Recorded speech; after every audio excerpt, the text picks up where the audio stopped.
Tonight from Baltimore, Maryland, Morgan State looks to defend its home turf against one of the MEAC's big surprises. Delaware State has won 3 in a row and has its sights set on a conference title.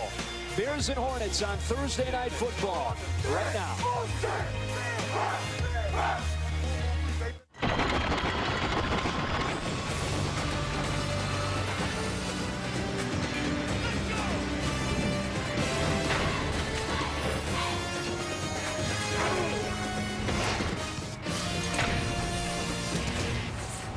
Welcome to ESPNU College Football Primetime, presented by McDonald's. From Hughes Stadium in Baltimore, Delaware State, just a game out of first in the MEAC, travels to town to take on Morgan State. The Hornets picked to finish 10th in the MEAC. They ripped off 3 in a row, sit 3-1, right on the verge of the top of the standings. Now with that, we say welcome into the broadcast booth alongside former NFL quarterback Jay Walker, Joe Davis on hand. All right, so they've had this great season to begin. Now everybody wants to know if they're for real. Yeah, just like last week when North Carolina Central proved to the rest of the conference that they were for real, head coach Kermit Blunt brings in Delaware State with the same opportunity, and he believes he's got a football team that's the real deal. All right, big part of the reason they've had the success they've had is because of senior quarterback Nick Elko. Quarterback play has been the key. This is a team that's pass first, run second, and when you've got a trigger man such as senior Nick Elko, who's been battle-tested throughout his career, the Hornets are having success because he controls the passing game with perfect field general leadership. Other quarterback is Josh Council, who did not start to begin the season, but he's into that role and thriving. Yeah, Council won the quarterback battle between he and Seth Higgins. Higgins made play tonight. Council's been banged up with an ankle injury, but the reason why he's been able to get the starting job because of plays like this, the ability to prolong the play when nothing is there, to move in the pocket, and it's been his mobility that has led Robert Council to not throw an interception this season and to be the starting quarterback for the Morgan State Bears. Kermit Blunt, head coach at Delaware State in his second season, came to Dover after 17 seasons as head coach at his alma mater, Division II Winston-Salem State. And Donald Hill, who coaches out of the press box, took over the Morgan State program in 2002. He's now in his 11th season. Morgan State won the toss. They deferred to the second half, so Delaware State will receive it. And Travis Tarpley back to receive the kick from Irvin Gonzalez. Off we go in Baltimore, and it sails over the head of Tarpley for a touchback. Delaware State to begin at the 25. And here comes the MEAC's leading passer, Nick Elko, 221 yards a contest. Fifth-year senior out of Odenton, Maryland. Nick Elko's a guy that in high school ran the spread offense here at Delaware State, running the spread offense. Interesting fact, before this season, he had never taken a snap in his career from underneath the center.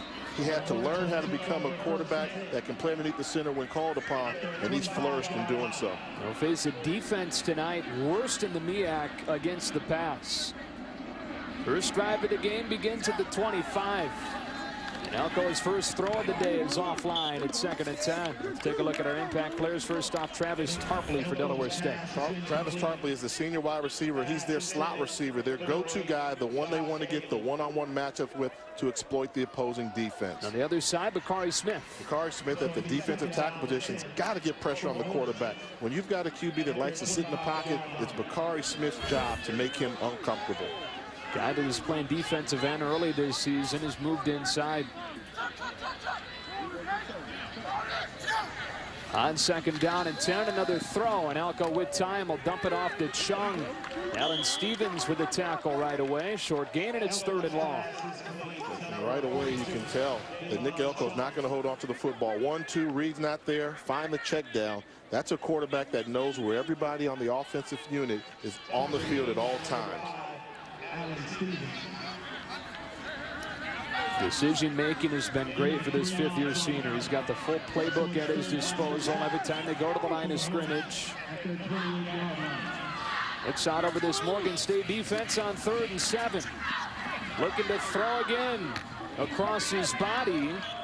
It's short of the first down is Chung with his 2nd straight reception. It'll be 4th and 1. This is one here you can tell he's looking to throw the ball all the way. Never even considers running the football. Look at his eyes downfield. Might have been able to run for the first down. Instead, throws the ball a little bit short.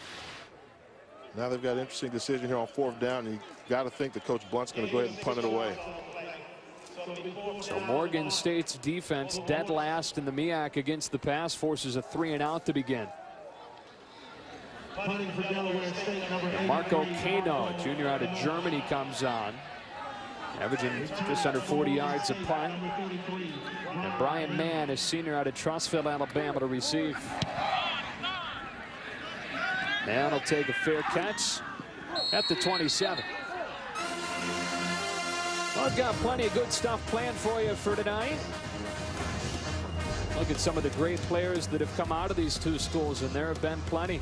As always on our Thursday night package, we'll look at the weekend's best games with Walker's Weekend Watch, WWW as it's become known, and then take you inside the Arts Center here on the Morgan State campus. All that and more coming up tonight. I can't wait to see some of the footage of some of those legends. Yeah, plenty. Robert Council goes by Josh. Josh Council, redshirt sophomore out of Camden, South Carolina. Been battling an ankle injury recently.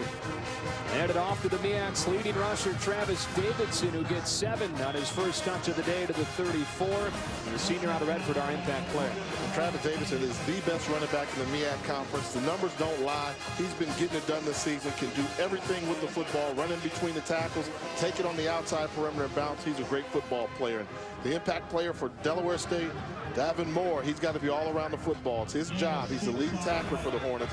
His job to be the lead tackler again here tonight. Andrew King off with the bubble, and it's blown up. Delaware State's defense coming off its first shutout in 5 seasons, led by Jermon Colston, and it's 3rd down and short. Well, they're playing at a very high level, the defensive unit for Delaware State. You talk about Davin Moore being the leading tackler on this from the free safety position. Well, the other safety position, a spur linebacker, Terry Colson, he's the second leading tackler. So they like to funnel everything to the inside and force teams to try and bounce it outside. So on 3rd down and 2 of this opening possession, Council looking to throw and has an opening for a first down to Chris Flowers. Out to the 48 and a gain of 12 to the junior from Florida. Good patience here by Council. 3rd and 2, you know you're thinking he's going to be a running threat, but when you get receivers that get open like Flowers right in the line of vision of the quarterback, hard to ignore him. Way to recognize that and pick up the first down. Working against a defense here, 2nd in the MEAC, 15th in the country, giving up less than 20 points a game. Davidson with his 2nd touch of the day, getting 4 on first down into Delaware State territory. Senior out of Redford, Michigan, more than 700 yards this season. Can really fly, 4.3 40 guy. And this is going to be the matchup. How does Davidson do running the football? You see the numbers on the year. Knows how to get touchdowns, knows how to get yards. And when you're taking on a team that's a little bit small on the defensive line, you'd like to think Morgan would have the ability to force feed the running game. 2nd down throw for Council, and it's nowhere near Andrew King, his intended receiver, making it 3rd and 6. Herman Hinton with the coverage. The base defense for Delaware State is a 3-3-5. So they want to have 3 down linemen, 3 linebackers, and then they bring in 5 members of the secondary. But they like to force you to run hard in between the tackles. I think the advantage goes to Morgan State. When you've got a running back like Travis Davidson, who's comfortable pounding the ball, getting the tough, gritty yards, he should have a big night tonight. 4 down linemen for this 3rd and 6 play. Council throwing early. And it's caught by Andrew King right at the sticks. Looks like it's enough. They'll give him enough for a first down, and it's actually Montrell Church with just his 2nd reception of the season. Council looks like a different quarterback than what we saw when we took up the game versus North Carolina A&T. He had happy feet in that game. In this game, he seems to be comfortable in the pocket, going through his progressions and throwing strikes.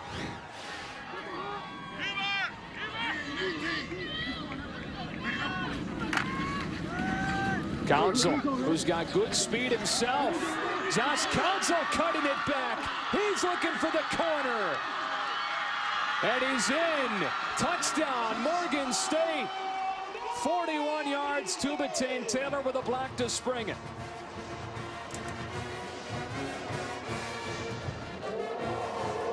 We know that Council's in there for his speed. He's got a little banged up ankle, but you can tell he's got the ability to run a 4.4 in the 40-yard dash.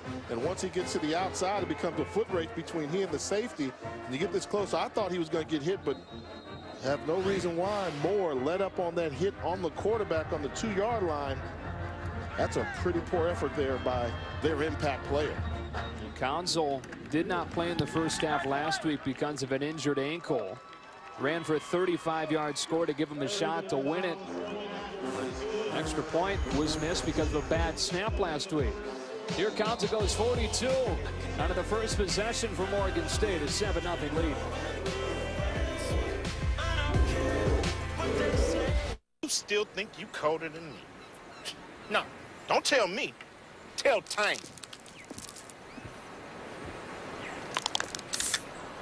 And who you supposed to be? Back up, handle it. What you looking at? Cat-like reflexes. Oh. ESPNU College Football Primetime is presented by McDonald's. I'm loving it. Bit of a day on campus here at Morgan State. Founded in 1867 as the Centenary Biblical Institute. Didn't become Morgan State University until 1976. Josh Council goes 42 yards, showing off his speed to cap the first possession for Morgan State. Had a 35-yard touchdown run last week. They got a little bit of help here. You'll see the effort here by Devin Moore to get in the play. Number 44, he's right there. Makes a quick turn. Council, we know he's got a banged up ankle. You want to hit him as often as you can. As you get closer to the goal line, you've got to think, take the right angle, push him out of bounds. He would have not have gotten into the end zone.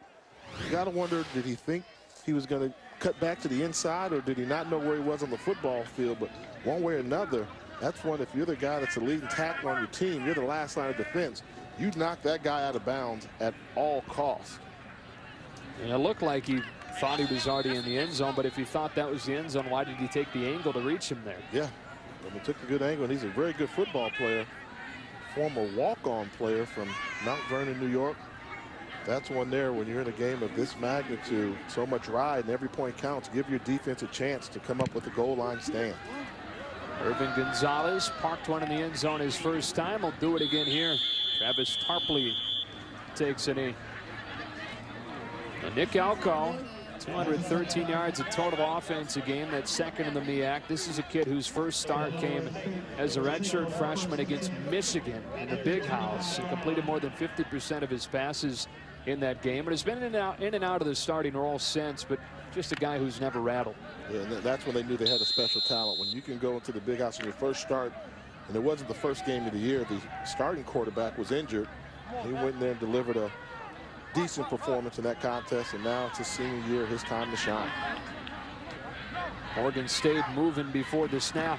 And the first run play of the game for Daehan Chung, who gets tied down by Allen Stevens after 5 yards, 2nd and 5. Daehan Chung is one of the freshman combinations they have at running back. It's a true freshman out of Coatesville, PA, and he'll be spelled by Najee Jackson, who's also a true freshman. So where the youthfulness is in this team is at the running back position, and where the leadership comes in is at the quarterback and the wide receiver position, where they have senior leadership. Second drive for Delaware State, 2nd and 5.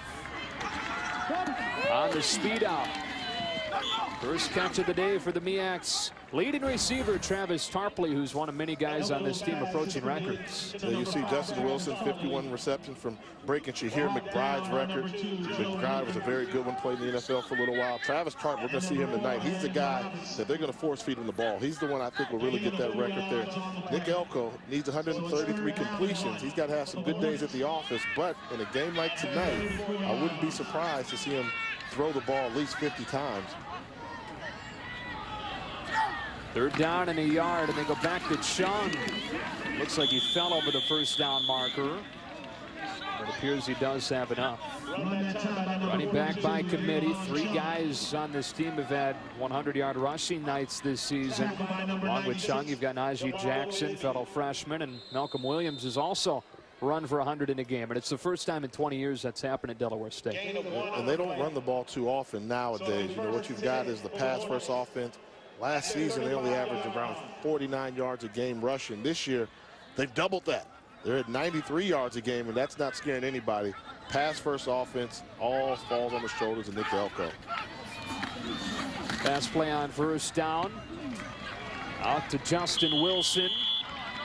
We get 7 yards. Nathan Ayers with the coverage and the tackle, and it's 2nd and short. And that's what you want to see. That's what makes Elko a special talent. Throwing the cross the field out route, which means you have to get rid of that ball quickly, and you've got to know where you're going with the football before you throw it. Once you see this type of cushion here, he's starting up over here, and the ball's going to end up being caught around this area here. It's a pretty long throw. You got to get rid of it quickly as soon as he comes out of the break. That really puts a lot of stress on the defense when you have to cover the entire field. Draw play on 2nd and 4, and Chung has space for a first down into Morgan State territory. On a run of 14 yards, Chris Eugene back for the tackle. When we talked to defensive coordinator Alonzo Lee from Morgan State, he said we want to force him to throw the ball by taking away the run. Well, maybe this is what he was talking about. The bigger threat is the pass, but when they do run, if they have the ability to run the ball for long chunks of yardage at a time, very difficult to defend. First play in Morgan State territory.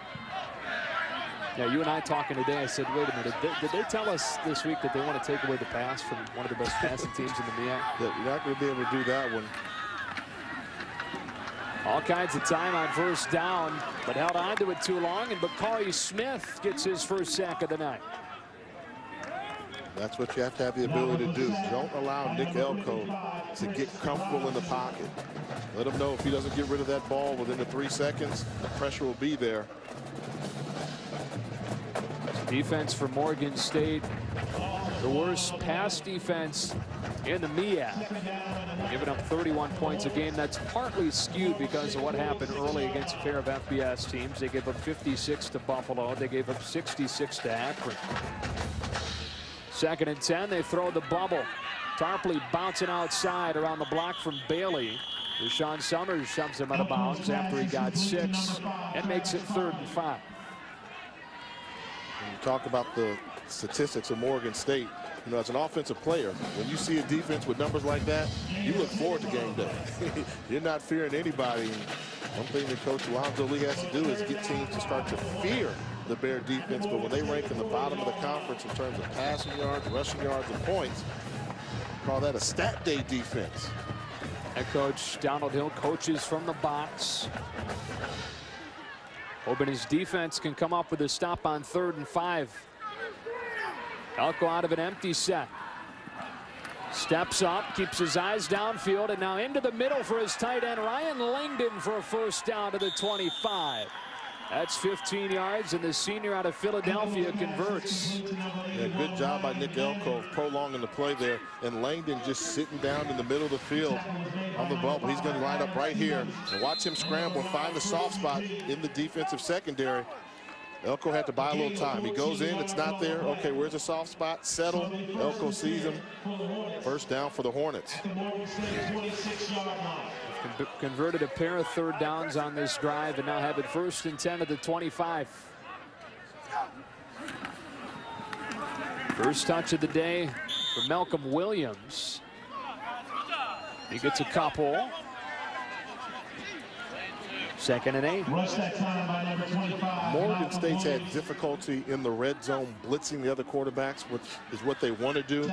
So if you're Delaware State and Nick Elko, quarterback, you got to be thinking, I'm not going to have the ability to throw the ball in the end zone. They're probably going to play off coverage.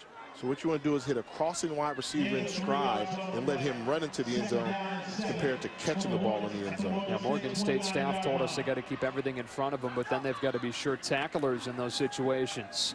Ball in open space for Tarpley here. And a solid open field tackle jars the ball loose on this sideline. Morgan State football. Nathan Ayers with a recovery. And they come up with a stop after Delaware State had moved it inside the 25. And that's one that can't happen right there. Good job of sealing the edge on the outside. Tarpley, when you get that close, you got to just go down with the football, but a great job of coming up and forcing the strip by Nathan Ayers. Not only did he strip the ball, but he got the recovery. Right here, you see him pull it loose on the ground. He goes and he comes up with it. Big play for Morgan State's defense. Delaware State, a team that has been so good taking care of the ball this season. Just their 9th turnover. They've turned it over fewer than any other team in the MEAC.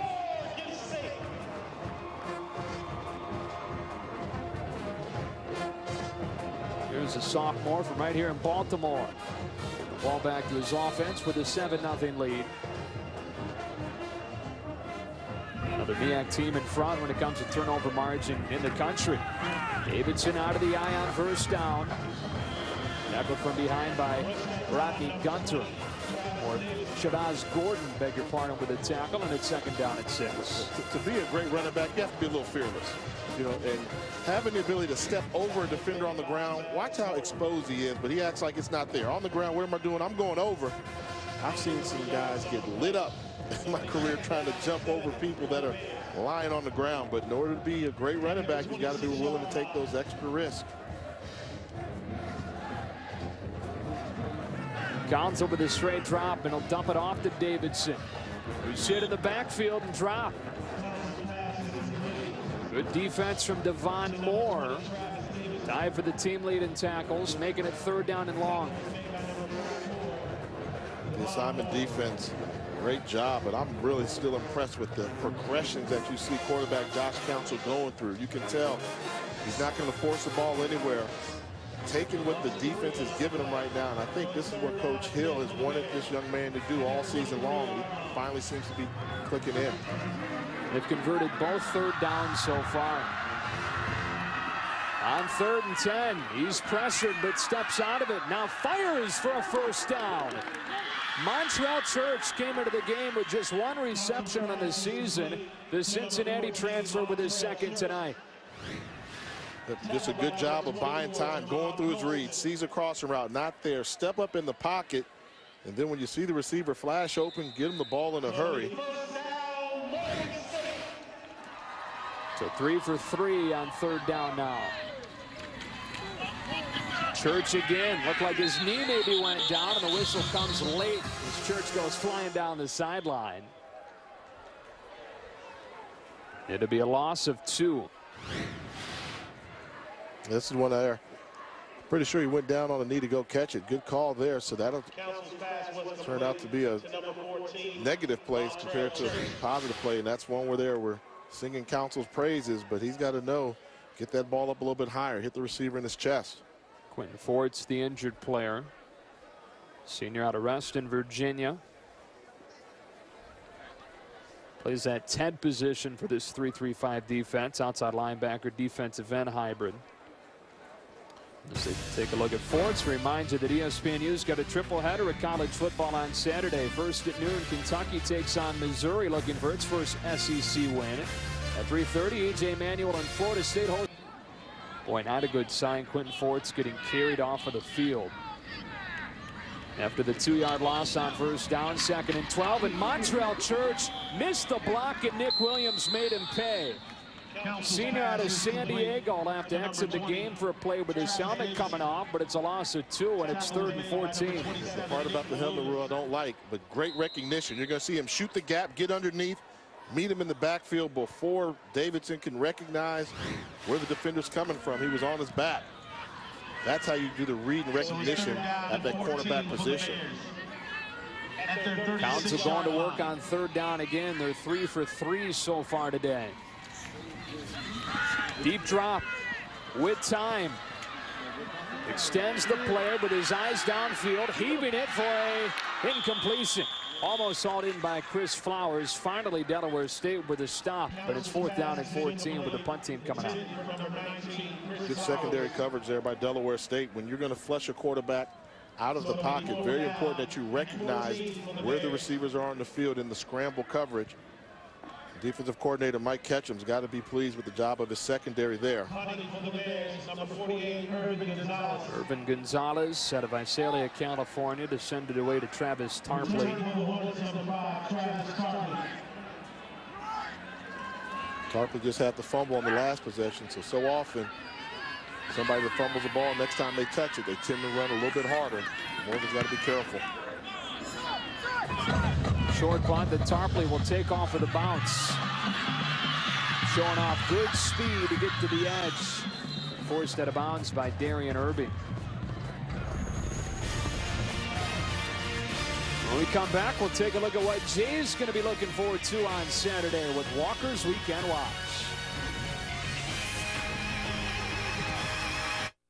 Now 12 touchdowns on the season.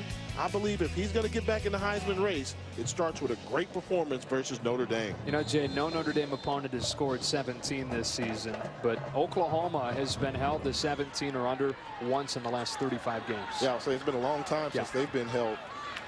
Delaware State back to work, getting it to Chung.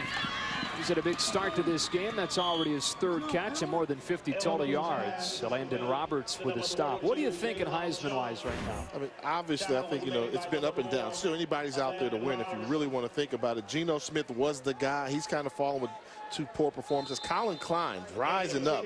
He was a low-index stock. Now he's really rolling. I talked about Teo. The freshman, can a freshman win it? Can Manziel do it? He's got the schedule to allow him to do it, but Landry Jones has a legitimate shot. And I'll tell you why after this play, why I think he can get it done when you talk about a Heisman Trophy. Trips to the wide side on 1st and 10. They bubble again. Tarpley fumbled on this play last time he touched it, but here he cuts it against the grain and gets a. Okay, so tell me about Landry Jones. And the reason why is it's the schedule. Who's he going to play against? At Iowa State, going to take on Baylor, which is going to be a shootout. That's stat day. At West Virginia. So Geno, who was the front runner, one of those guys is going to be eliminated. If Landry can pull that off, he's okay. Oklahoma State, and then at TCU. So these are some pretty good teams where if he puts up those type of numbers and starts playing his best football, and Colin Klein loses 1 or 2 games, I could very easily see Jones getting in the mix. 2nd down and 2. Another bubble screen. And a missed block this time from Justin Bruton allows Travis Tarpley to get tackled by Joe Rankin. Junior out of Germantown, Maryland, makes it 3rd and short.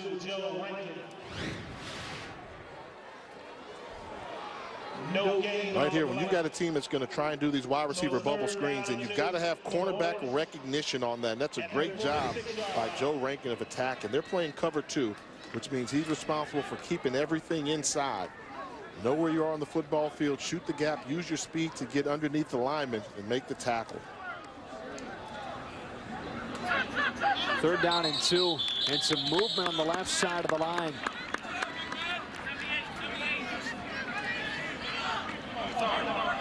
Offense, number 74, 5-yard penalty, still 3rd down. Clark McCready, true freshman at left guard, makes it 3rd and a little bit tougher.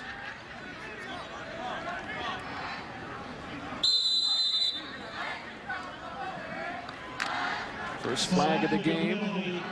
So from 3rd down and 2 to 3rd down and 7 for Delaware State. Down 7-0.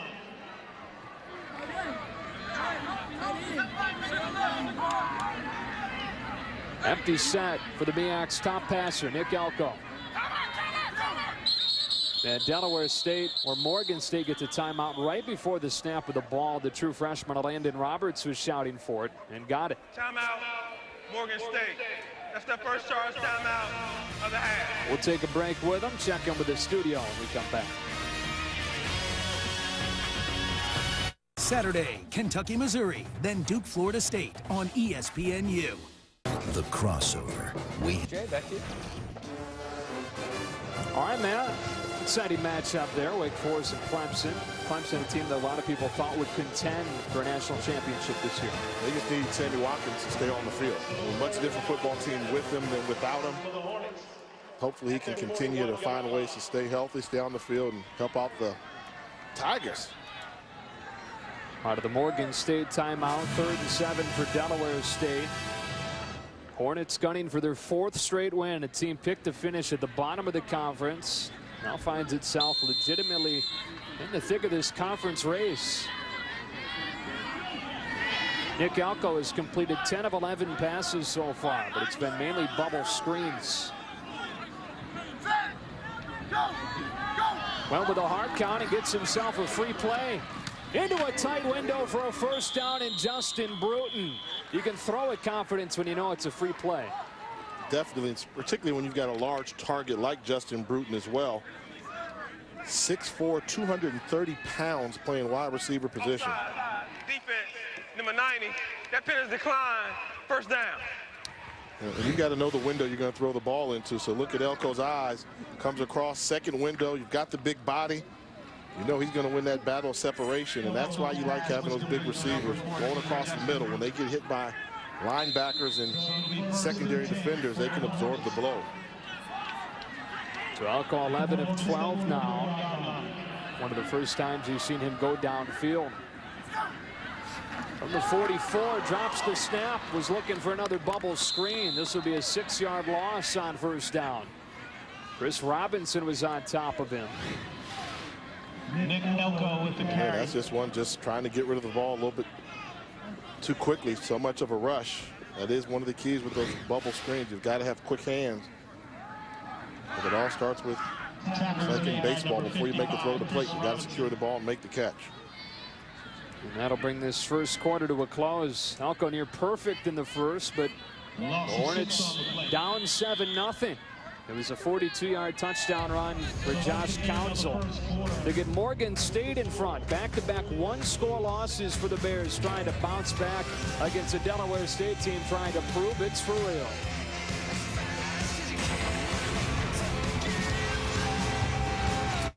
The NASCAR chase for the Sprint Cup at Martinsville, Sunday at 1 on ESPN.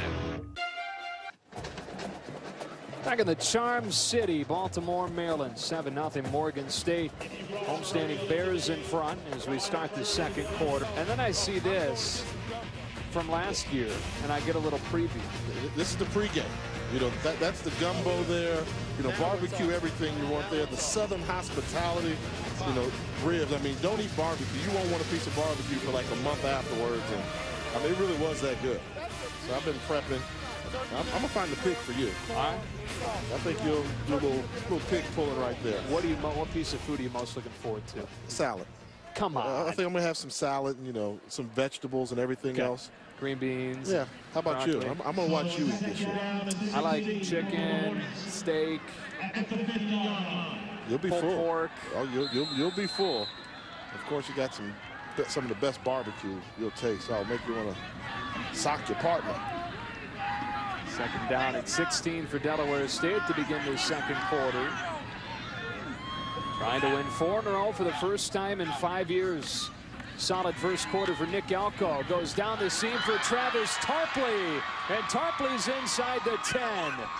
First down and goal for Delaware State off a 41-yard completion from Elko to the MEAC's leading receiver, Travis Tarpley. And this was a look earlier where you saw Morgan State call a timeout. They're in a cover 2, but they realize the most dangerous man is Tarpley with free access down the middle of the field.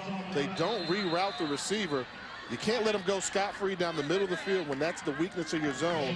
Nick Elko was like taking it from a baby there. He knew where the soft spot was, knew he had his best receiver getting there. Easy throw and catch. You see that they lead the MEAC in red zone percentage as we look at how they do in the red zone, brought to you by Verizon. But 9 touchdowns and 18 drives, not very good. Now to their power back, Najee Jackson, who rumbles inside the 5. And that's because they had to learn how to get Nick Elko underneath the center so they can run the ball with the power running game there. But I will tell you this, be careful if you're Morgan State. When Nick Elko gets under center, 50 to 60% of the time he's going to do play action bootleg. So if they feel they can't play smash mouth, they'll still put him under center and try and roll him out of the pocket. Other 40% is not fumbling the snap, is it? That's what they're hoping. Here's Jackson again. And this Morgan State defense doing a nice job at the goal line. 3rd and goal as Nathan Ayers led the way out of his strong safety spot. Yeah, that's a tough one there. You've got the fullback lead, seals the edge, but the pulling guard not able to get there. Jadira Green, number 65, and you're a right guard, and they expect you to pull. You got to hit somebody. We get to a spot here, you talked about the play action. That's not very effective on 3rd and goal from the 4. I mean, considering what they've done and how they ran the ball earlier, they may have that fear there. So you got to give them the threat of run. And maybe they're thinking it's 2-down territory. Watch the bootleg. Delaware State going to take a timeout before this, the 10th play of the drive. State. That's that first charge timeout of the half. Donnell Leathers, our head referee tonight. Hard to believe we've already reached the end of October. Look at our national news and notes. from across the country. Yeah, Braxton Miller cleared to practice. You think he can win the Heisman? They're talking about him. He's on the list. So many guys on that list right now, though. It seems like more than ever. Yep. Kansas State jumping Oregon. You agree or disagree? It's hard to put anybody above Oregon. Yeah, that's a little bit of lack of respect for the Pac-12, I believe. And running back Chris Thompson out for Florida State for the season. Tough break. Take a look. Do you recognize that guy in the middle there? Red striped shirt? No, should I? Former NFL quarterback Torrey Woodbury. Okay. He's now the running backs coach at Delaware State and also helps with the passing game coordinator. But he was a guy that when he left Winston-Salem State and went to the NFL, played for the Jets. You know, he was like Slash Part 2.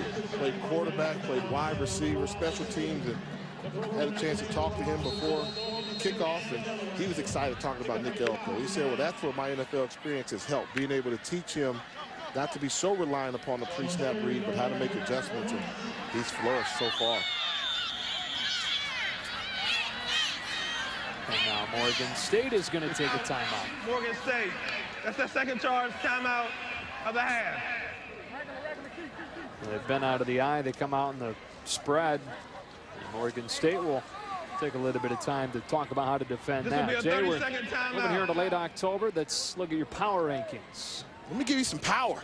Alabama State on the bubble. They're close. I'm setting them up for a reason. Number 5, North Carolina Central. We saw them. Henry Frazier squad seems like they're for real. Alabama A&M, number 4. Now, they're taking on Alabama State. Only one of those teams is going to make the power rankings next week. Number 3, they've been steady all year. I mean, that's just the mark of Arkansas Pine Bluff. Monty Coleman's got a steady football team. They're number 3. Number 2, I'm keeping Bethune-Cookman there. They're still rolling. 2 losses on the season to the University of Miami. And 2, the number 1 team on my power rankings, Tennessee State. Many people wonder would I drop Tennessee State after the loss to Jacksonville State in overtime on the road. I took all that in consideration and said, hey, I'm going to give Coach Ryder Reed and the boys a second chance. If they lose again, though, Ryan Jenkins has the Wildcats poised and primed to take over the number 1 spot. You got a lot of people down in Florida upset right now. Well, they shouldn't have lost to Tennessee State. 3rd down and goal against pressure. Elko to the corner. Travis Tarpley over the shoulder for the touchdown. 3rd of the season for the 5th-year senior. What an adjustment for a 4-yard score. They win the break and they got the look that they wanted. Good job by Elko putting air under the ball so that Tarpley can see it and run underneath it. And there's nobody that's going to come close to catching that ball besides Travis Tarpley with a good move to the outside. Good play selection there. They got what they wanted out of the timeout with the coverage, and they executed the play to perfection. Elko now 8 touchdowns, only 3 picks this season. He's not thrown an interception now in almost 160 attempts. Mitchell Ward with a line drive to tie the game at 7. So Morgan State scores on its first possession of the first quarter. Delaware State responding on the first possession of quarter number 2. Bears back on offense when you come back to Baltimore.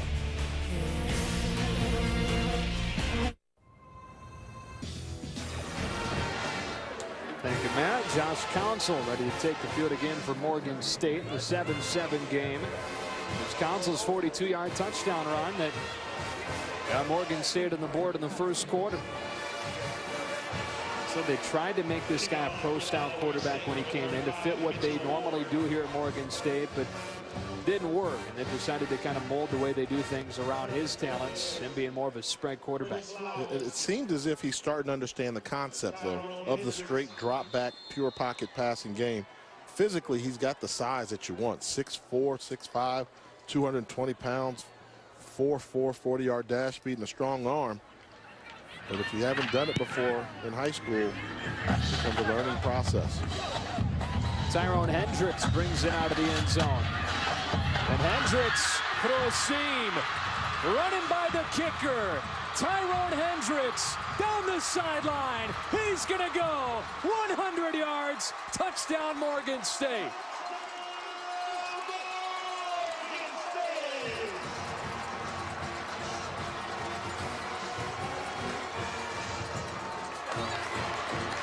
That was all speed, and Tyrone Hendricks with a great middle return set up for Morgan State.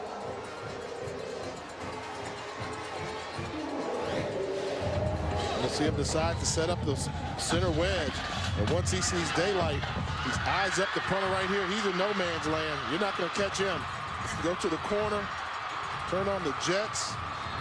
Tyrone Hendricks just proved right there that he was the fastest man on the football field. 100 yards for the fifth-year senior out of Tampa Bay. And Irvin Gonzalez makes it 14-7.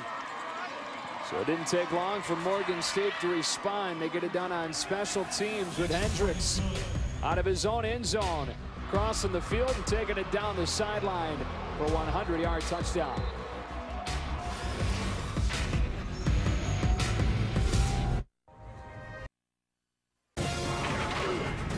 ESPNU College Football Primetime is brought to you by Lexus, introducing a stunning work of technology, the entirely new Lexus EX.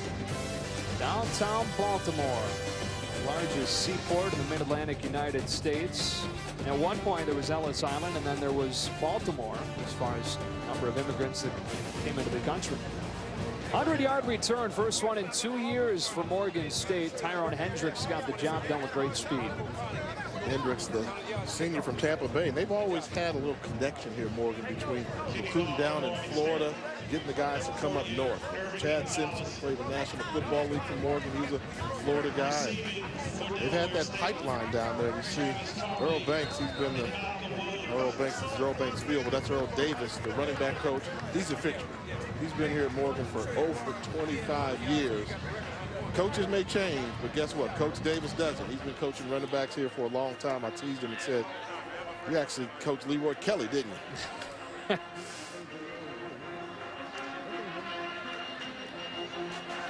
So Delaware State to take the ball again. And coming up to get it is Josh Bailey. Travis Tarpley up to the 24. A lot of storied guys that come through both these programs, but for Morgan State, began playing football back in 1899. Had Rosie Brown come through. Willie Lanier, who was inducted in 1986, played 11 seasons, middle linebacker for the Chiefs in the 60s and 70s. First ever Super Bowl for him as well. And then Leroy Kelly, who you mentioned, 6-time Pro Bowler, 74 touchdowns over a 10-year career with the Browns. And they've got another NFL Hall of Famer as well, Lynn Ford. So imagine that. This school in Baltimore has produced 4 NFL Hall of Famers, and some people make the argument that Raymond Chester deserves to be in the Hall of Fame as well. 4 receivers to the wide side for Elko on first down, and they screen out of it as they've done so often early on. This is Daehan Chung slipping his way for 17 on first down. True freshman out of Coatesville, Pennsylvania, stopped by Calvin Fuller. Chung has really emerged. Very pleased with what they've got. His future so bright. Showing you the ability to catch the ball out of the backfield as well as run hard between the tackles. They're trying to build something, a little program in Dover, Delaware. For the Hornets at their 41-yard line. For this formation. They throw away from it this time. Justin Wilson made a man miss. And Wilson is out close to the first down. His 156th career catch. That's 3rd all-time at Delaware State. This is a new trend we're seeing in the college football landscape often now. You get everybody distracted thinking the play's going to the left because you've got an extra body over there. But all that really does is free up the one-on-one coverage, and you'll see Wilson put a juke there on Joe Rankin, pick up the first down. So look at this. Same formation again. You've got the 4 bodies on the left side of the screen. Guarantees one-on-one coverage up top. They tighten up this time. So they throw the back shoulder fade. And Wilson hauled it in for a first down inside the 35. 5th-year senior out of Windsor, Connecticut, working against Joe Rankin again, this time for 14 and a first down. And this is what you want. You have that formation there to get distraction. So look at this. There's nobody on this side of the ball except for Joe Rankin. So when you know that the quarterback, you've got one-on-one coverage, hey, he's in no man's land, throws a little back shoulder fade route, which is pretty much indefensible if it's thrown accurately. Elko looking that way again. Fake the fake, came back on the hits. 3 straight catches for Justin Wilson. He's feeling it now, gets 9 yards on the 17th straight completion for Nick Elko. Same formation, and they just haven't adjusted, so they're trying to buzz the linebacker underneath. So what does Wilson do? Well, this time he just runs a hitch route, and they've shown that Rankin cannot tackle him one-on-one in the open field. So until Morgan State makes an adjustment and gets somebody over the top on the right side of the field, they're going to keep going back there. See, so now here's the adjustment. This is the guy they're going to bring over to give the appearance of a cover 2 shell. This time Elko is going to take off. And boy, it's a lonely feeling for this Morgan State defense right now, not being able to figure out this formation. Yeah, so they wanted to go. Elko saw the look, so he's going to look hard to your left and then try and come back right. And once he comes back right, you'll see Wilson's ready to block someone. So what does Elko do? Heady play. Just turn, tuck, and run. Fortunate to pick up the first down. So we've seen a bubble out of that formation. We've seen them going to the wide receiver manned up to the far side, and now we see Elko take off. Finally, they break from it and go empty.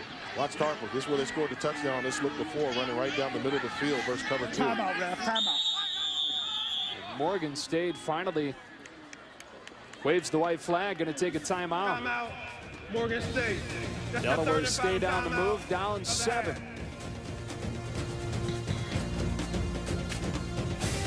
Saturday, Kentucky, Missouri. Morgan State with a 7-point lead, but Delaware State driving. 10:45 left to go here in the first half of play. A couple of legends from Delaware State. John Taylor, wide receiver in the mid-80s, averaged 24 yards a catch during his career at Delaware State. 2-time Pro Bowler, 3-time Super Bowl champ with the 49ers. Jamal Jackson, a center that came out of Delaware State in 03, free agent right now, but was with the Eagles for 8 seasons. They've also had Rod Milstead, played offensive line for the Niners, as well as Darnarian McCants, another wide receiver that played at Delaware State. Travis Tarpley lined up in the backfield, now motions out. They come back with a tunnel screen. Justin Wilson couldn't hang on. A good defense from Darian Irby, making it 2nd and 10. This is one where schematically, when they go 5 wide receivers, they're getting the look that you want to have. They're playing a cover 2 look versus 5 wide receivers, middle of the field wide open. That time they had Tarpley in the backfield. You've got to think if Arrington Jones, the offensive coordinator, you get a good look at there, goes back to that 5 wide, Morgan State has not figured out how to defend it yet. Snaps a streak of 17 straight completions for Nick Elko. 17 of 19 now. And you lose it on the screen. How often does that happen? Back to the ground for Chung. Up to the 12. And it'll be 3rd down and 3. Right now, it's fun to call plays for Arrington Jones, isn't it? You're just looking at the playbook, and you're saying, if I do this, I'm going to get this look, and we can just execute. And that's the position you want to be in as an offensive coordinator, when you can have the confidence in your team that we know what look we're going to get schematically. All you have to do is go out there and run the routes. You eliminate the thinking and the sight adjustments that have to be made. They're having a good time right now moving the ball down the football field. Good success on 3rd down. They're 4 of 5 tonight against a defense that has been very good on 3rd down. Pressure shown against an empty set. They back off. Elko firing. Incomplete. Looking for Tarpley, would have had a 1st down. And this is one where I think Elko didn't get the most out of his pre-snap read. Tarpley was open from the moment the ball was snapped. He's right here in your slot. He's the most dangerous man. They don't cover him for 10 yards down the field. So he's looking for the ball, saying, get it to me, get it to me, get it to me. Now, as a receiver, you can gear down and slow down your route. So Elko has a bigger target to hit. But that's one there where, had he recognized that earlier, he could have hit it. This has been such a good drive, it's almost like a field goal makes it not worth it. I go the same look. See, they're going 5 wides, having success. I'd pull up and hit Tarpley right now with the football. Over the middle, wide open. Tarpley hangs on for the touchdown. 2nd of the night for the MEAC's leading receiver. And they convert on the 9th play of this tremendous drive. And that's got to be concerning for Morgan State. How do you let the slot receiver right here get to the soft spot in your defense without getting touched? He's going to put a move on the safety because he scored on the corner route earlier. But all Tarpley does, gets a free release, They turn his back to him on the cover 2, untouched until the ball's caught.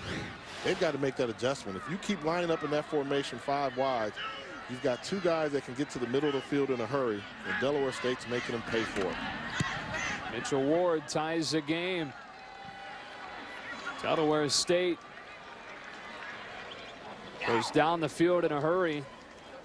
And they cap it off on a 4th down conversion. Tarpley with his 2nd touchdown and his 8th catch of the day. And what a start it's been for Nick Elko. 19 of 22 with 2 touchdowns. You know, you'll see once he gets to the middle, he's going to give him 1 step to the outside. And right here, his responsibility is outside hash. Now, by coverage call, that's where he's responsible for. From the middle of the field to the outside with 2 other wide receivers out there, he had to pay attention to him. I just think schematically you're really putting your team in a bind when they come out with an empty backfield and you play a true cover 2 where those safeties have to cover half the field, and there's so many threats to the middle of the football field. Tarpley's doubled his touchdown total for the season in this first half tonight. A bit groggy after taking that shot, but he hung on. Arrington Jones told us he's not sure he's ever seen him drop one. Yeah, I mean, for him to be a small guy, 5'7", 175 pounds, but to have the best hands. You know, that's what you want. Normally with the small guys, they don't catch as well. They're very quick and the ball's too big for him, but he's got large hands and he can make all the catches needed. They scribbled and it rolls by Christian Johnson. Chris Flowers back to the 25. Well, college football season well underway. We've got a Kentucky and Missouri at noon. Duke and Florida State. Duke coming off that big win against North Carolina, trying to get its first ever win against FSU. Texas A&M and Auburn were the first meeting since 1986. And Bo Jackson was getting carries. You don't even remember Bo Jackson, but I know Bo knows. But I mean, how tough is it for Gene Chizik? I mean, 2 years ago, you're national champs. Everybody loves you. Now, having won a conference game, and when things start getting hot and putting you on the hot seat, look who's coming to town. Johnny Football in a red-hot Texas A&M offense. Auburn 1-6, and that 1 win was in overtime against Louisiana Monroe. So Oregon State back to work. Drive beginning at the 24, and it's Brian Mann with his first carry of the day. Bounce into the outside and getting 7. Senior out of Trussville, Alabama, gets tackled by Grant Williams. 2nd down and 3.5. This is that time now where can the Morgan State offense respond. They scored a touchdown in their opening series, and then they've gone flat. Delaware State shown that their offense can rise to the occasion. Now can the Bears.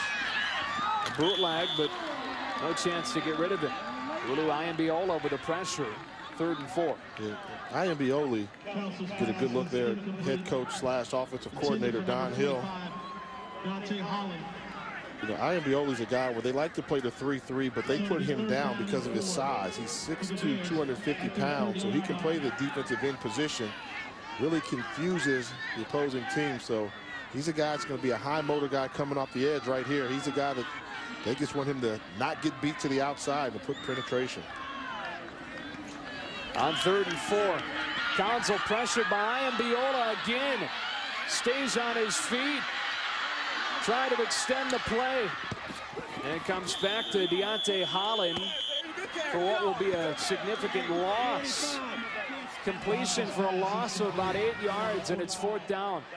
This is what Council does well. I mean, step up in the pocket, break away from the tackle, keep his legs going. Then he starts moving so far backwards where you just want him to throw the ball out of bounds. But when you turn your back to the defense, sometimes you lose your position on the field and you don't know where you are. So Irvin Gonzalez punts to Travis Tarpley. 2nd time Gonzalez has been on the punt. Delaware State will get the ball back with a chance to take its first lead.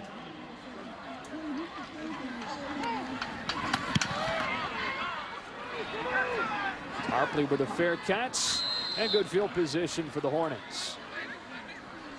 Drive will begin at the 44.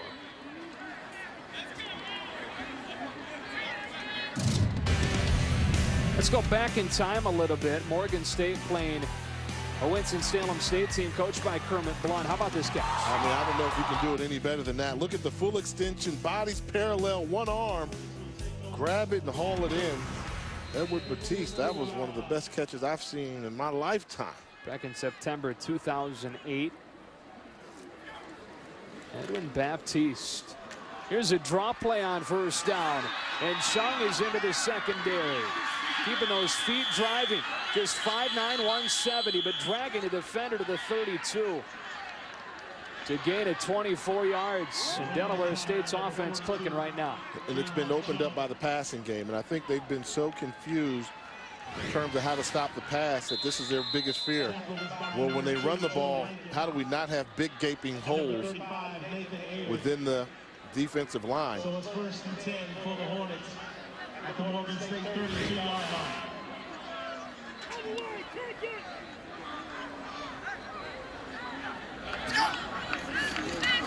Back-to-back run plays to begin this drive.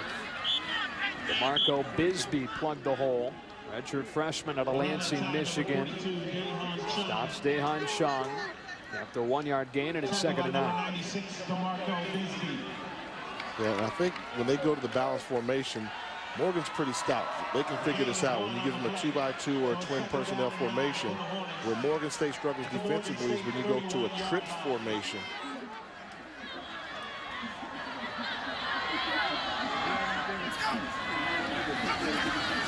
On 2nd and 9, Elko to his running back, Malcolm Williams. 3 yards, and it's 3rd down. Landon Roberts, true freshman, is a candidate for FCS Freshman of the Year, made the stop. Take a listen to this hit here. And that's when they're in their comfort zone. That's the game plan. If we can play cover 2 and keep everything in front of us, come up, make a good solid tackle, that's what they want to do. The problem has been when Delaware State's gone to a trips formation or an empty formation, Morgan State still wants to play cover 2.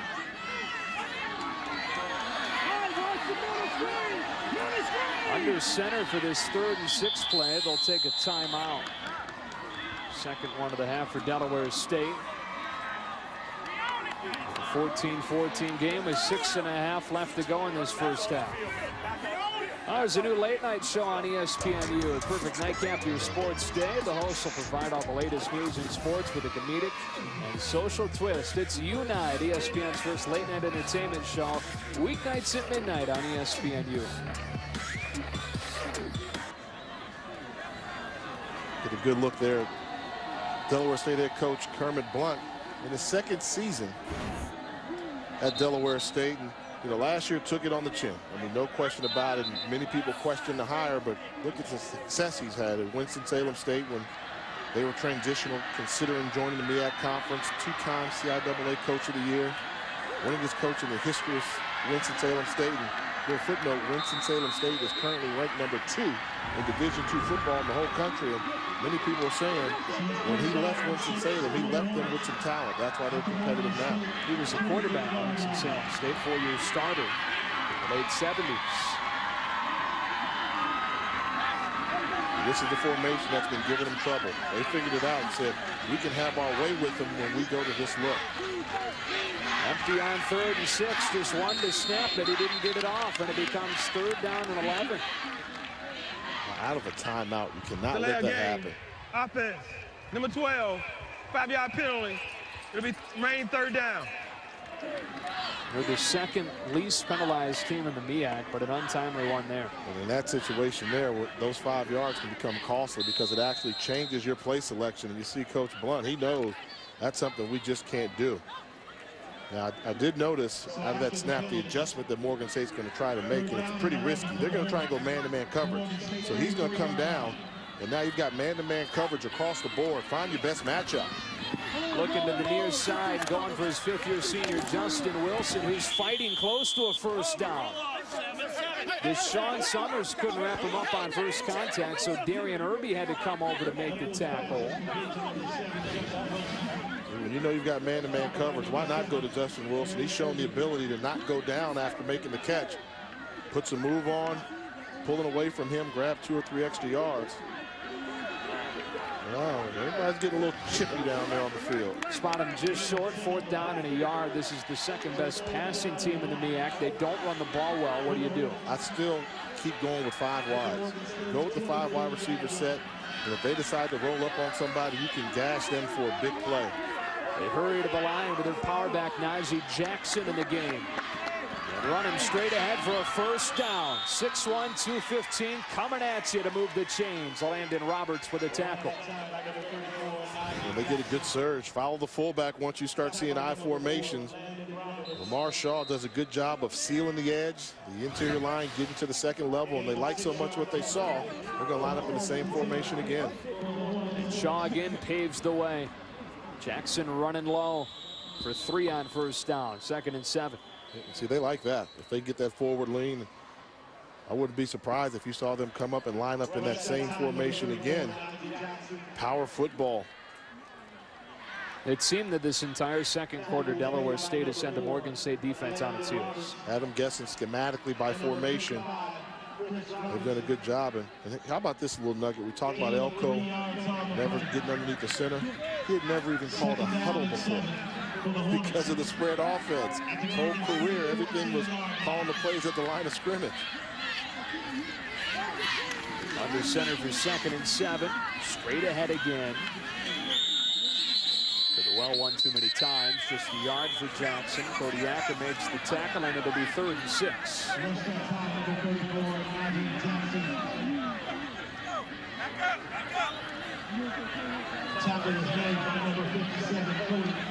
Imagine playing quarterback, and Joe, you and I both played quarterback.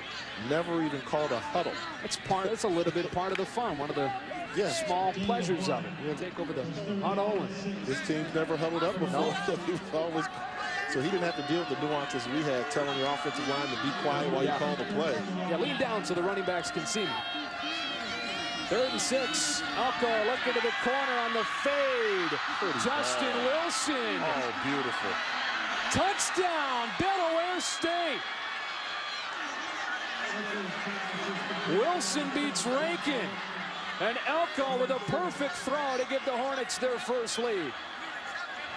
You don't throw them any prettier. You're taught to aim that ball at the back pylon. This ball would have hit the pylon had Wilson not made this catch. Right at the pylon. Oh, did that knee touch first? The MEAC does have review on TV games. And he's got the catch. It's where's that leg come down in bounds, and I think that knee hit the ground first out of the end zone compared to the foot. I think it comes down that right knee. It hits the pylon. Oh, a little bit closer from that angle. And if the knee hits the pylon, that's just as good as hitting out of bounds. Yeah, I think this is the best look. Where's that right knee? Yeah, he's out of bounds. Great effort, though. And that ball was pretty. I mean, you can tell right away when he threw it, the trajectory and where the aiming point was.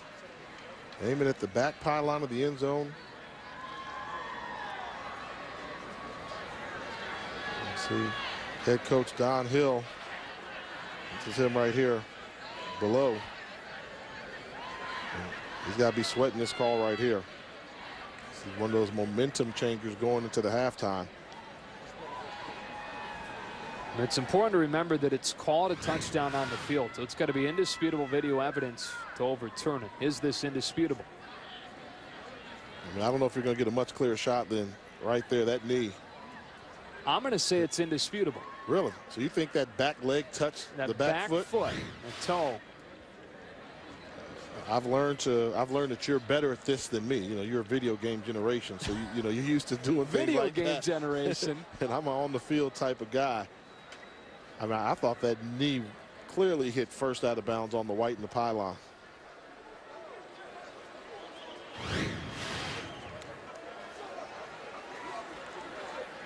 So once the ball's coming, he's off his feet. Now the foot or the pylon, see, pylon moves before the foot hits the ground. And the pylon is out of bounds. And I'm probably, what, 15% on the year? And you're probably about 50%. Oh, I don't know about that. I think we're both about 15, 20. But not been good. Give credit to the MEAC conference. So we do say we want them to get it right. And they do utilize in their televised games instant replay technology. Donnell Leathers. On the field is reversed. No touchdown. The player was out of bounds. It will be 4th and 6 at the 13.5-yard line. So the knee hitting that pylon and a huge call. 4th down and 6. Do you go? Considering the momentum that you just lost, anytime you get points taken off the board, that hurts you a little bit. So I think you go ahead and you just kick the field goal and go into halftime with the lead. More importantly, hopefully, if your defense can make a stand. It'll be straight away for the sophomore Mitchell Ward, who's 6 of 9 this season. This is from 30. We've seen line drives on both of his extra points. He had 2 of them blocked, and his long on the year is only 31 yards. Another line drive, but it's straight away. And Delaware State has its first lead of the game. We'll take a break, and the studio let us know what's coming up at halftime on the other side.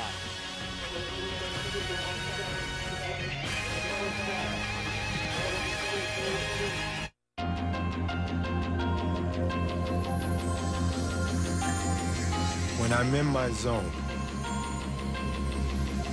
every move I make is a statement.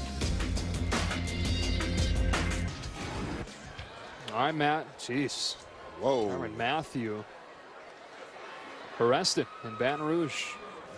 Curious to see at halftime what that's all about. It's a tough one there. What was it? I thought there was the endangered species is the honey badger. Well, he may be become extinct in the college football landscape if that holds true. Tyrone Hendricks took it 100 yards last time he touched it for a touchdown. And I guarantee you he won't touch it this time. Last time Delaware State did the squib kick, be very wise to squib it again. They kick a line drive, but away from Hendricks to Chris Flowers. This time Hendricks becomes a blacker, sort of. Flags down.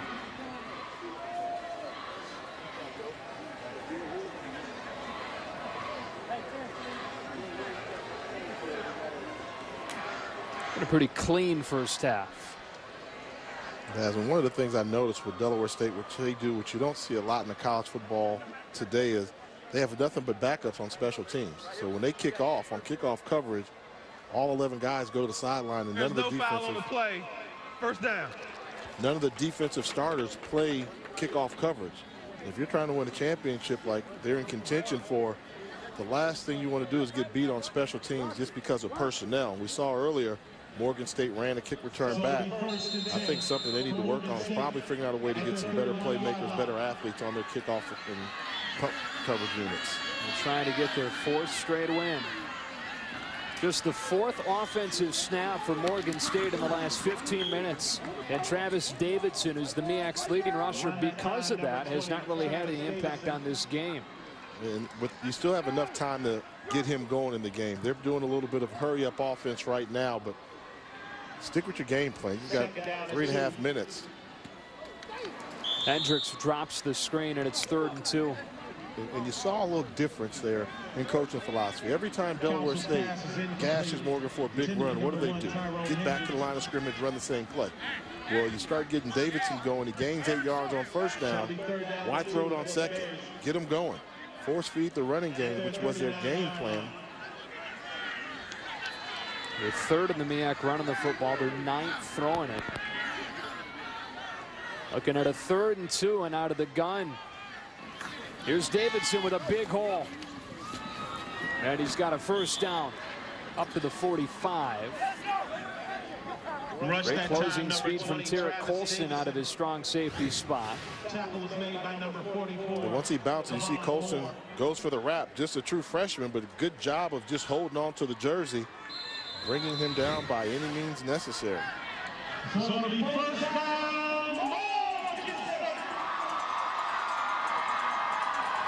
First down from the 45, and it's Davidson again getting thrown down by Chikizi Ukazi, senior out of Staten Island. 8 of 2, 2nd and 8. They hurry up to the line with the clock inside of 3 minutes. Oregon State trying to bounce back from back-to-back one-score losses. Safety robs down into the box, and Hendricks drops another. Might have seen that out of the corner of his eye. Counsel's pass is incomplete. Intended for number 1, Tyrone Hendricks. Creepy. Kind of looks like Mr. Squidworks on SpongeBob. I can see it. You a SpongeBob guy? 3 kids. You've got to be, right? Got to be. 3rd and 8.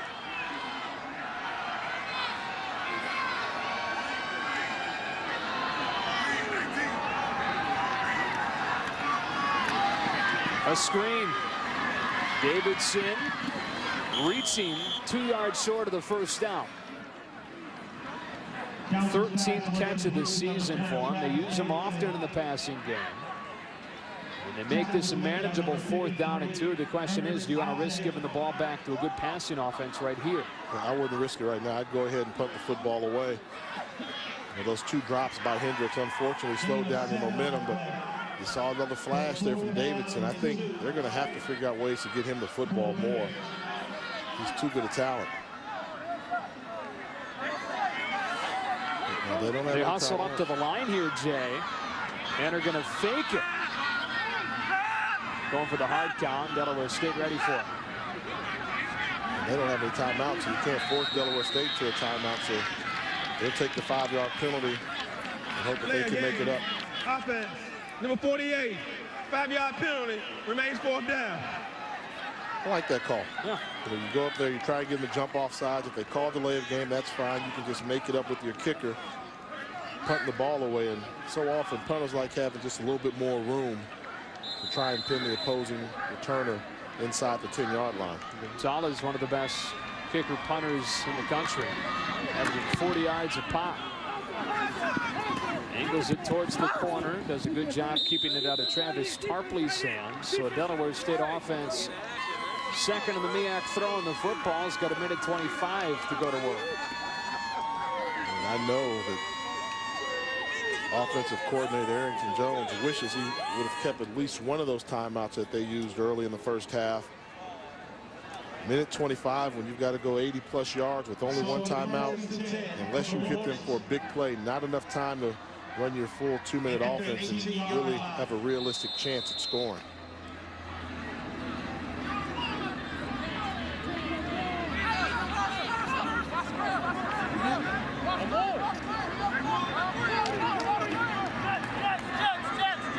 Tough to run it out of this formation, so it looks like they will go to the air. Elko with a strong throw to the wide side of the field, and Justin Wilson explodes into the open field. Spinning his way into Morgan State territory, down to the 42. 40-yard gain to start this 2-minute drill. Now you're in go mode, and Justin Wilson has shown all night that the Morgan State secondary cannot bring him down one-on-one. He's been making the first defender miss time and time again. He got Joe Rankin there again on another move, and the Hornets are on the go. So it's 1st and 10 for the Hornets. Looking short side this time, and Tarpley's gobbled up right away by Joe Rankin. 8-2, 2nd and 8, clock still winding. Surprised they haven't gone back to that 5 wide receiver set that they've had so much success in. They still have the running back in the game.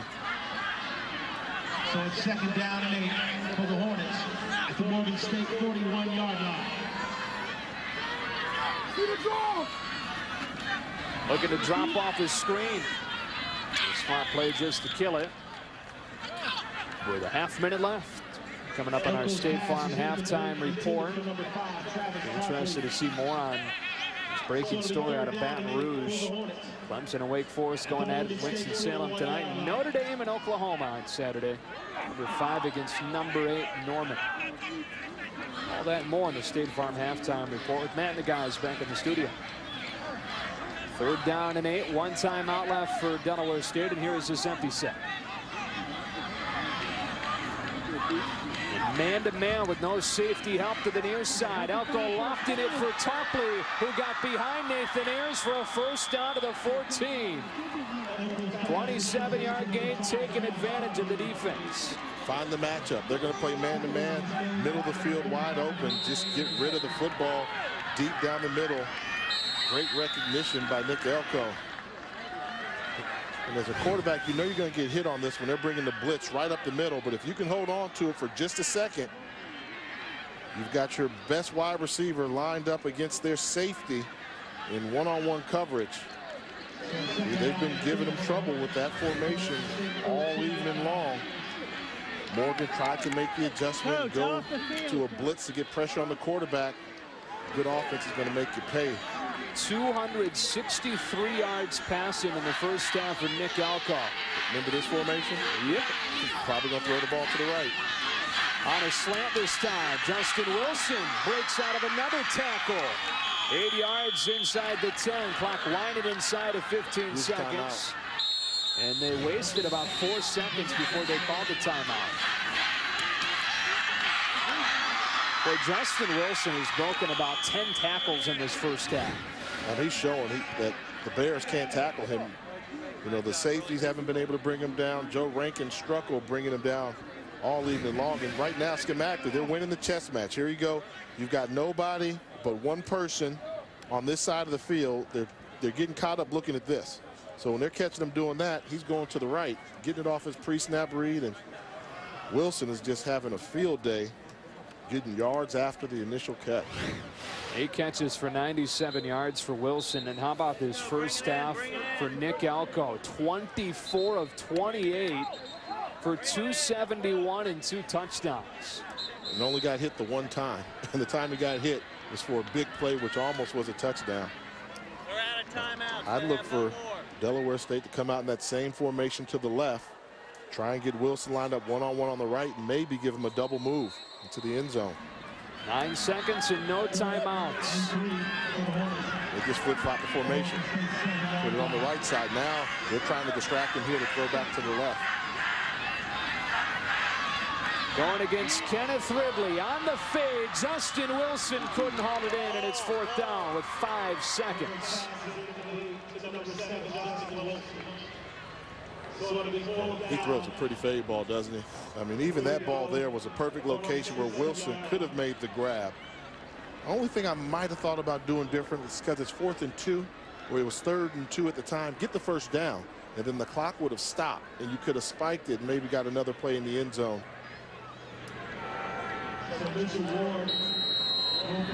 So Mitchell Ward field goal here to try to make it a 1-touchdown score.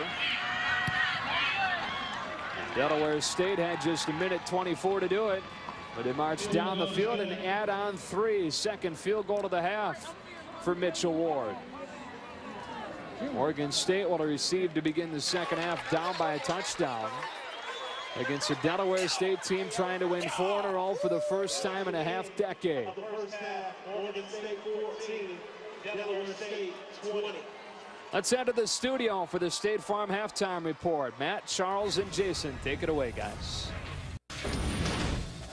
Morgan State quarterback Josh Council. You know, he's off and running. 41 yards for the touchdown. They were up 7-0, but now it's 20-14. Delaware State up at the half. That's a much closer on Saturday. Nick Elko to Travis Tarpley for the touchdown. We're at half, 20-14, Delaware State. Right along. Speaking of rolling, how about Tyrone Hendricks? 100 yards for the touchdown. 14-7 in the second quarter at that point. But right now, Delaware State up 6 at the break.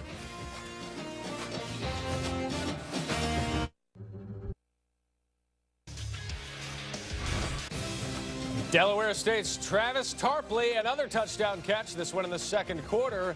Tied it up at 14, and Delaware State with a 6-point edge at the half.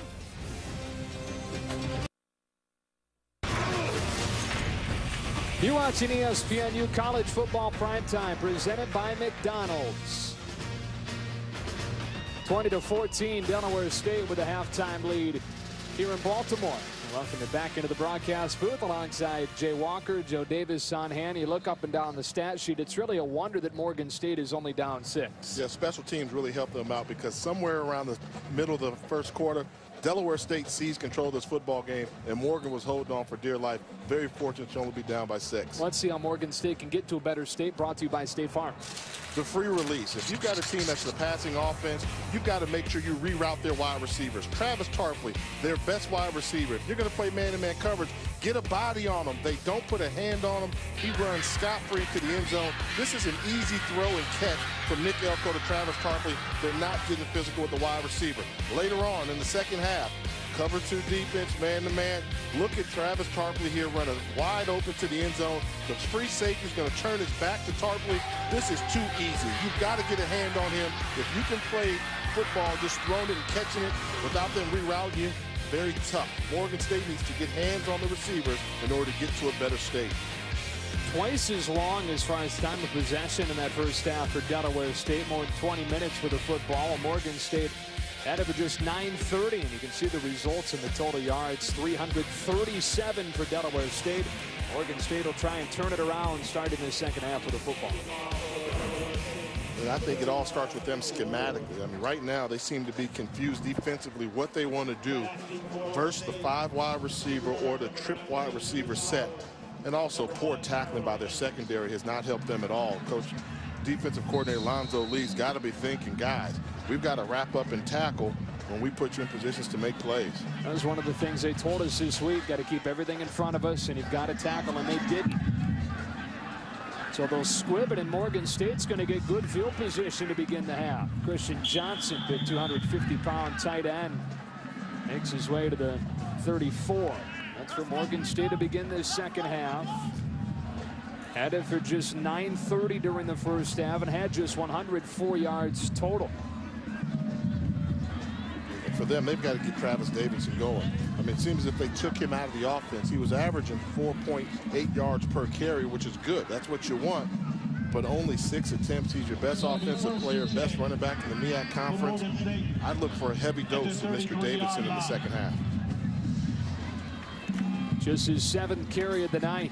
Davidson looking for a seam with some patient running, crossing the 40, 7 on first down, and it's 2nd and 3. And that's what you want. You can tell Coach Hill, who calls the plays for Morgan State, the offensive coordinator as well, realizing and number 53, Ernest I'm going to be caught in this type of football game. I need to get my best football player involved. 7 yards on the play. I anticipate Mr. Davidson's going to touch it often.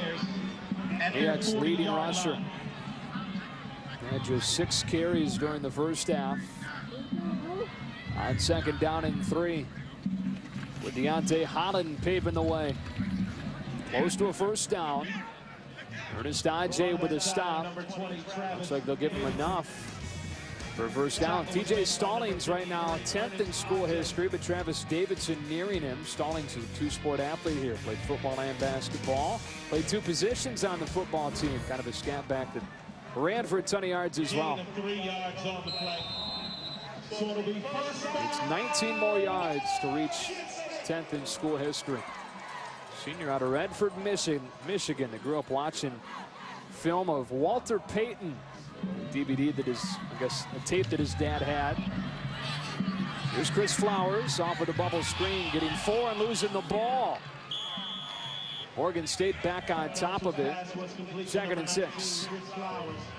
Morgan State defenders have had trouble holding on to the football. We saw Tyrone Hendricks drop 2 bubble screens, and now Montrell Church putting the ball down on the ground. They've got to secure that football. 3 yards on the play. So it's 2nd down and 7 for the Spread it out on 2nd and 6. 46-yard line.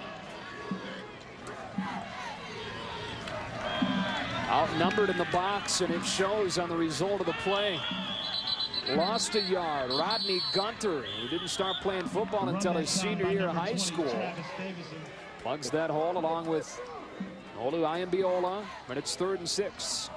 And you understand what they were trying to do, spread them out, give them a trips formation, and try and sneak the run in there. But you know, I'm convinced their best running formation is the power I behind the fullback. So right now, I'm looking for Townsend to be the running game for Morgan State when they're in this type of formation. Looking to throw the bubble. Now flushed. Dumps it off for Davidson, who's shut down at midfield. Ernest Adjei once again with a stop. So you're getting away from the formula. You know, to come out throwing the ball, Davidson was starting to get the hot hand. Then you make him become a receiver when he's better as a running back. He's the best running back in the conference. Now they're forced to punt the ball to a very hot Delaware State offensive unit. When you're trying to spread it out to open up the run game, but Delaware State's not adjusting. They're leaving 6 men in the box, and there's still nothing there. And that's lack of respect for the passing game. Receiving for the Hornets, number 5, Travis Tarpley back to receive the punt from Irvin Gonzalez. It's a good one. Over Tarpley's head, will bounce its way into the end zone. What a save. They're saying that was saved. So they'll spot it at the 4. Tremendous work on special teams on what would be a 47-yard punt for Morgan State. And this is good teamwork. Leaves while he's in the air. That's Hendricks. Get the ball to one guy. Another comes down and bats the ball backwards.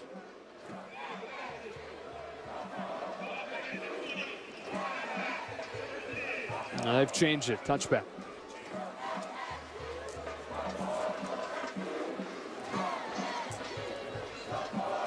Good effort. I thought that was a great effort there.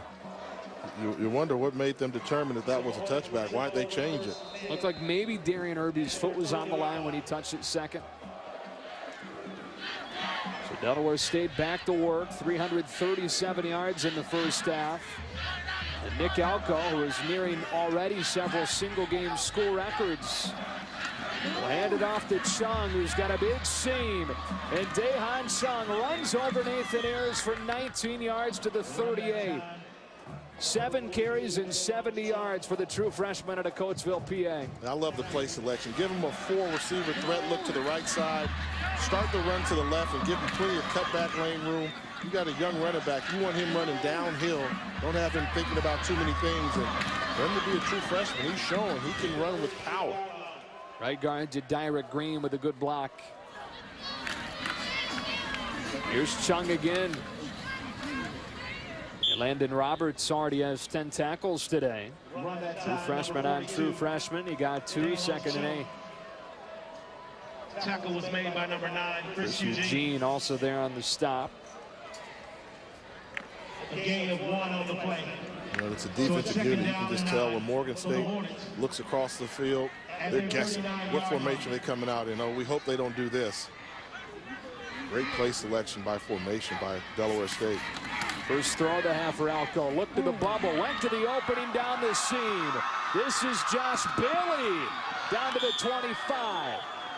First catch of the day for the senior from Richmond, Virginia. Goes 35 yards. He's their blue-collar wide receiver. They call him Mr. Utility, former wide receiver, and they're just running scot-free. Nobody's going to do a reroute. This linebacker here, you've got to get a hand on somebody. You just let him run right there on your way to the running back in the backfield. You've got to force him to readjust that route. Otherwise, it just becomes easy picking all afternoon. And a false start on the right tackle, Taiwan Lee. With that wide open receiver, the result of all the bubbles they threw in the first half. Loosen them up, throw the ball behind the line of scrimmage, and then attack with the vertical pass game. False start. Offense. Number 62. 5-yard penalty. Remains first down. We talk about all the screens they've been running, but that's their 11th completion of more than 10 yards. Part of that has been breaking tackles on the screens. Well, this has been efficient. If you're going to run a spread offense, this is what you want. Throw the ball behind the line of scrimmage and let guys break tackles and get the ball to playmakers. Here's the bubble. Dropped by Tarpley, who fumbled after a bubble screen during the first quarter. Second and 15. That's a surprise. He's the #1 receiver on this team. They say he's got the best hands on the team. You don't see Mr. Tarpley drop too many passes. Merriton Jones said he doesn't think he's ever seen him drop one, so you see something new every day. Just up. Yeah. Tarpley had 10 catches in the first half, 3 short of his own school record, which he set against Howard last year. Remember this formation? Number count. They're coming down here on the bottom of your screen.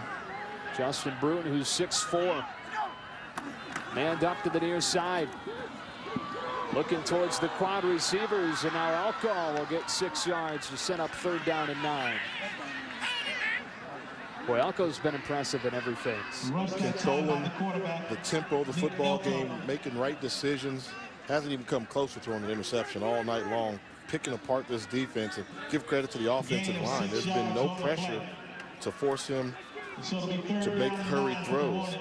It's been 174 passes since he's thrown a pick. That's efficient. But Morgan State has him 3rd and 9. Trying to come up with a stop on Delaware State's first drive of the 2nd half. Throwing the corner out for Tarpley, who's got it in stride, and it's 1st down and goal. 11th catch of the night for the MEAC's leading receiver. This one for 22 yards. And when he's going to go in motion, now if you're going to go with him man-to-man, what you've got to do is when you're going to jam him, jam him. Watch this effort, just getting hands on him. That's just token. That was just a token shove. Shove him. Within 5 yards, you're allowed to push him as hard as you like. You can get as physical as you want to with the wide receiver.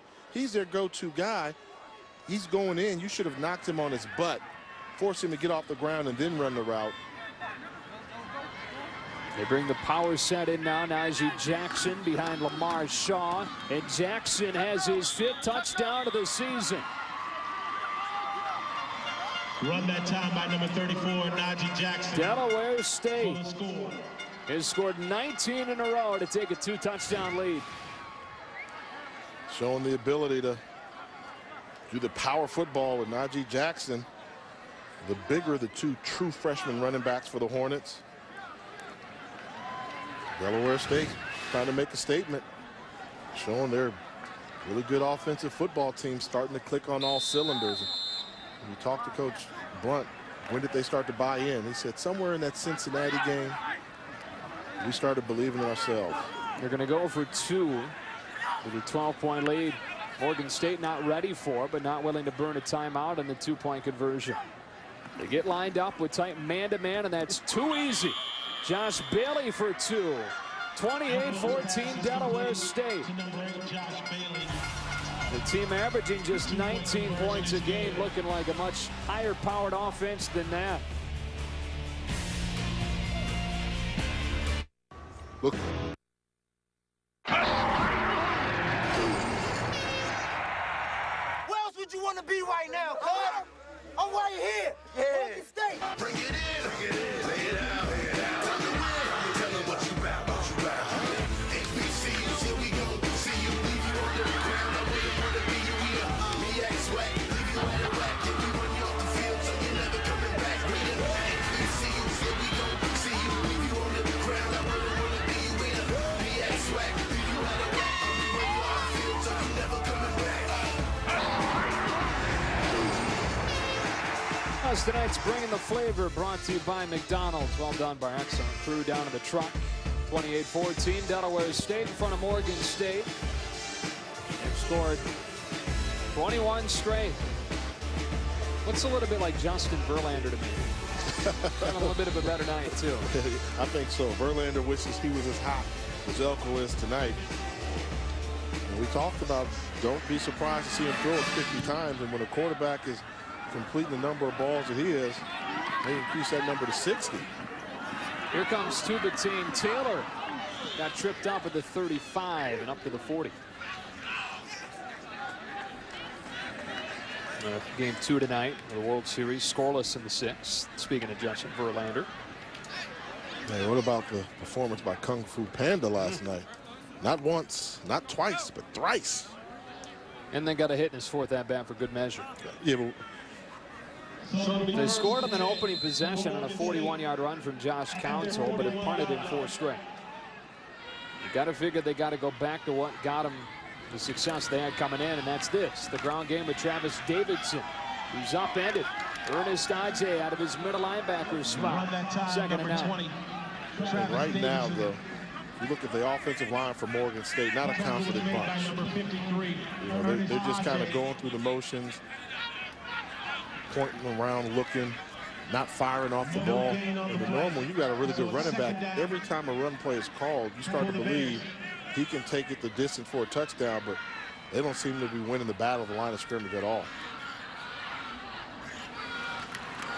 On 2nd and 9, Council with a good pocket. Goes offline for Davidson.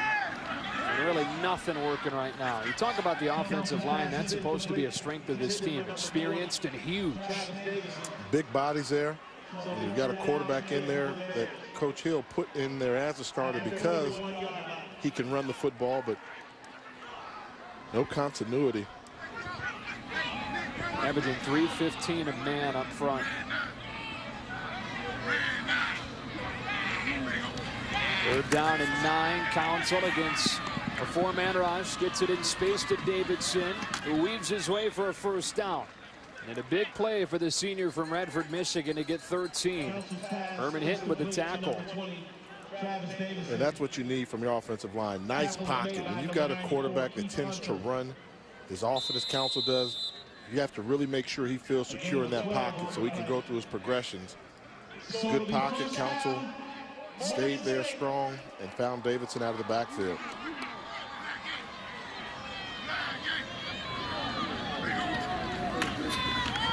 On first down, Davidson with a nice cutback. 13 more inside the 35. Joe Boyd with his 4th tackle of the day. And they try to go with only 3 defensive linemen. Morgan State showing whenever they do go to that 3-3 front, they're big enough where they can find a hole. I doubt you see Delaware State go back to the 3-down lineman on the defensive rush. Morgan made that look easy. Davidson with a big run. Bring an extra down lineman this time and load 7 in the box. They run it despite that. And Davidson gets 3. Devon Moore, who's been quiet tonight, up to make the stop in his free safety spot. 2nd and 7.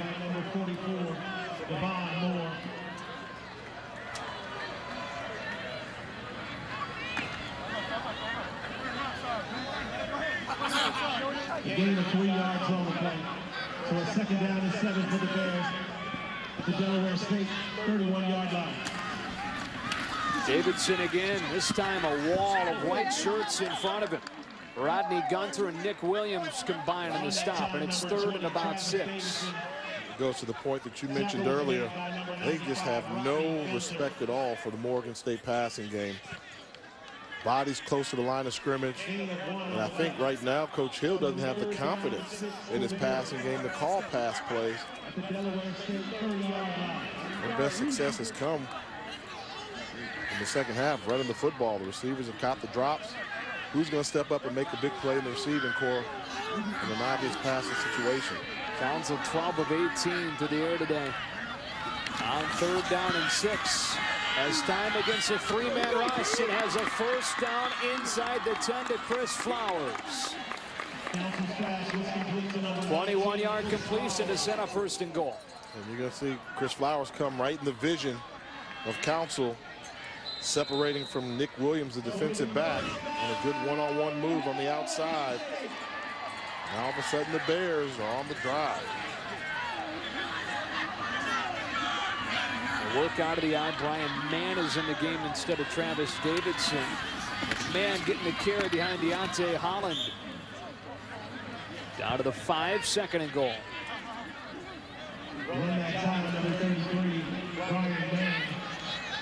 If I'm Delaware State, I'm still thinking, you hit me with a big pass, but you're still not that comfortable throwing the football. No matter what formation you get from Morgan State, I would still crowd the box and keep an extra defender close to the line of scrimmage, anticipating the run. Spread it out here. 3 receivers and a tight end. On the 9th play of the drive, Gonzo with a straight drop. Has a bit of a seam to take off. Staying on his feet for a 2nd touchdown of the game. This one from 5 yards, and the Bears within a touchdown. That was all legs. I mean, you know, they baited him into thinking he could throw the ball. 3-step, it's not there. Look, they've got him tackled behind the line of scrimmage. 2 bodies there, but big, strong kid runs out of the tackle into the end zone. That's all Josh Council. I guess when you show the graphic, you have to call him Robert Josh Sounds Council. like we don't have his name right. Yeah. You know? Goes by Josh. And a misstep on the extra point, but Gonzalez hooks it wide. It was a missed extra point that cost him the game last week. They scored to get to within 1 with less than 3 minutes to go against Howard, but a bad snap led to a failed extra point, and they lost that one. Josh Council running his way to the end zone, and we got a 1-score game in Baltimore. Kevin, are you sure this is okay? We're cool. I know a guy. Hey, y'all. Run! Go! I was just going to ask them what they were biting on. Check out all the great deals at Bass Pro Shops, like savings of $50 on Lacrosse Alpha Burley waterproof boots. And bring the kids for free games, activities, and a free photo in the pumpkin patch. Your adventure starts here. Are you sure this is okay? Don't worry, I know a guy. Whether I'm right or whether I'm wrong, gotta be me. Gotta be me. I gotta be me. I gotta be me. It's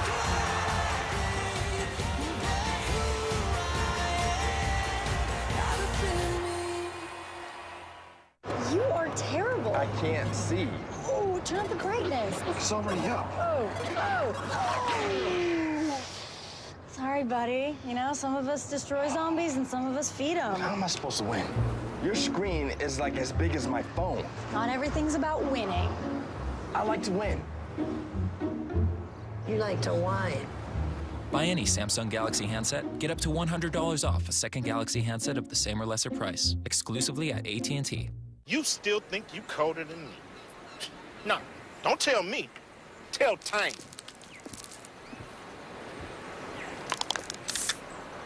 And who you supposed to be? Back up? Handle it. What you looking at? Cat-like reflexes. Oh. The Coors Light Silver Bullet Pint. It's bigger, it's resealable, it's still the coldest. Don't you do it. Don't you do it. Frost brewed Coors Light, the world's most refreshing beer. ESPNU College Football Primetime is brought to you by Bass Pro Shops. Your adventure starts here. Baltimore, Maryland. Largest seaport of the Mid-Atlantic United States. And really, a lot of the products that come to the Midwest come through Baltimore because it's the closest to the Midwest. Josh Council got the touchdown, but a bad hold on this extra point. Yeah, Saquon Moody, the holder here, is going to bobble the snap. That's a good snap. You got to put it down. Not only does he bobble it, then he keeps the laces pointed at the kickers. Now, most kickers will tell you, hey, I don't mind the laces on an extra point, but you got to try your best to try and get it out to him. And then you see him there trying to get some more practice. And that's from a little the other questionable. side. He flipped over there, too. Yeah, now Moody is a defensive back. So normally defensive backs don't have the best hands on the team. So that becomes curious. Why do you put a defensive back there as your holder? He was the guy last week involved in the missed extra point that cost him the game against Howard. They scored inside of 3 minutes left, and then Moody was unable to get the hold down on a high snap. Turned into a field extra point to lose that game. He may not be the holder much longer. I think you probably got to put a wide receiver in there that's a little bit more accustomed to catching the football on a regular basis. Line drive kick that Travis Tarpley takes from inside his own 5. Delaware State, which has scored on 5 consecutive possessions to begin at the 23.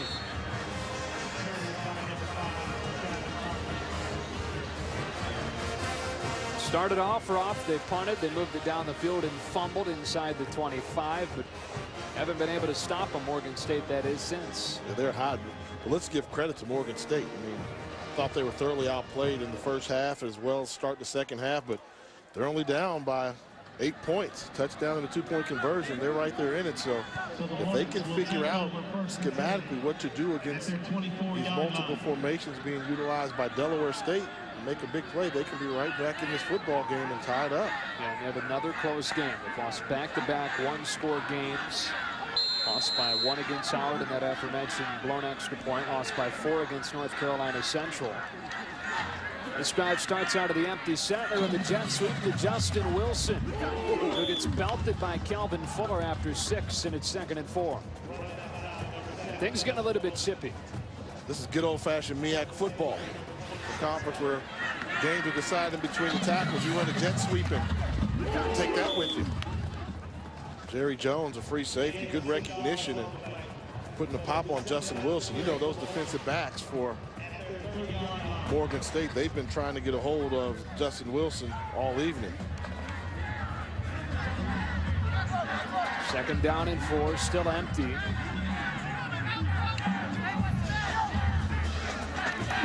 Elko back to work with a passing game.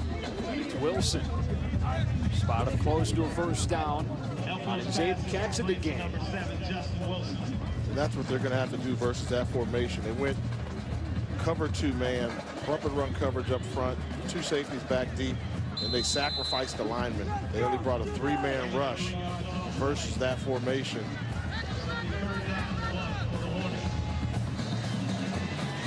Third and 1, pick your poison here. They've been able to do whatever they want. But they shifted, brought in 2 more defensive linemen now, try and stop the run in case they try to run it.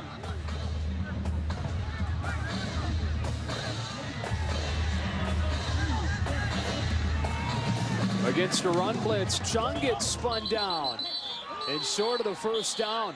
Ball came out late. They'll say that he was down before it did. And Landon Roberts, who's got 12 tackles now, makes it 4th and short.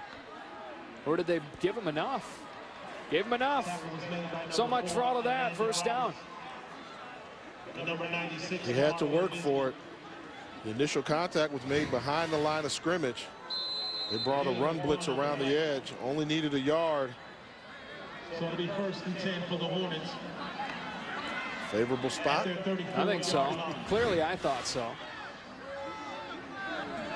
So the drive extended. Play clock down at 2. That was quick. Timeout, Delaware State. Delaware State's That's got to burn a first charge timeout. timeout of the half. That play clock seemed quick. Considering, I thought they should have at least measured for the 1st down, but when the officials gave the quick 1st down signal. Well, college football season rolling on. Won't want to miss our full ESPN. Here's your slate on. No, Joe Davis is coming. The welcome committee. Thought you were going to be the grand marshal of the parade this year. No, they forgot to ask him. Work it out, but it'll be a good time. Looking forward to it. Always one of the most electric venues in all of college football. The state of Alabama just knows what it takes when it comes to college football. Corner blitz on 1st and 10, and Chung gets rammed down by Landon Roberts. 13 tackles for the true freshman. The candidate for the FCS Freshman of the Year. He's impressive. From Port Arthur, Texas, true freshman start, their middle linebacker, leading tackler on this Bears defense. Got a tremendous future ahead of him. Staff said they knew he'd be good, just not this soon. Got a yard on that 1st down play, so 2nd and 9. Elko's pressured and sacked. They finally get to him. Bakari Smith with his 2nd sack of the night. 5.5 this season now for the senior. And you know what I also like? Watch Tarpley come across the formation. Tell me, did they get a hand on Travis Tarpley this time around? Do they know where he is? Oh, yeah. They're going to ride him all the way across the formation, bumping him, rerouting him, forcing Elko to look elsewhere with the football. That's what you've got to do. They told him, let's get physical with these guys. I like the adjustment there made by Alonzo Lee. They were rewarded with the sack of Nick Elko. Delaware State got beat 12-0 against Morgan State last year. They were 0 of 11 on 3rd down in that game. 7 of 12 on 3rd down tonight. This is 3rd and 16 with the play clock winding down. They drop into coverage. Back shoulder throw for Justin Wilson, who did a tremendous job to haul it in at the 39, but it's still well short of the first down. 4th down and 5 coming up. Yeah, he's just going to a one-on-one matchup. This back shoulder throw that they've had success on, and Wilson does a really good job of readjusting. He probably was out of bounds when he caught that ball. Got the foot down. What do we know, though? Not much we've shown throughout the year. But another good job, Morgan State, sticking around in this football game. Brian Mann back to receive Marco Keno's punt. And coming up on it, got drilled. Justin Bruton, wide receiver, showing off his tackling skills, blowing up Mann. 6'4", 230, freight train hitting 5'7", 190.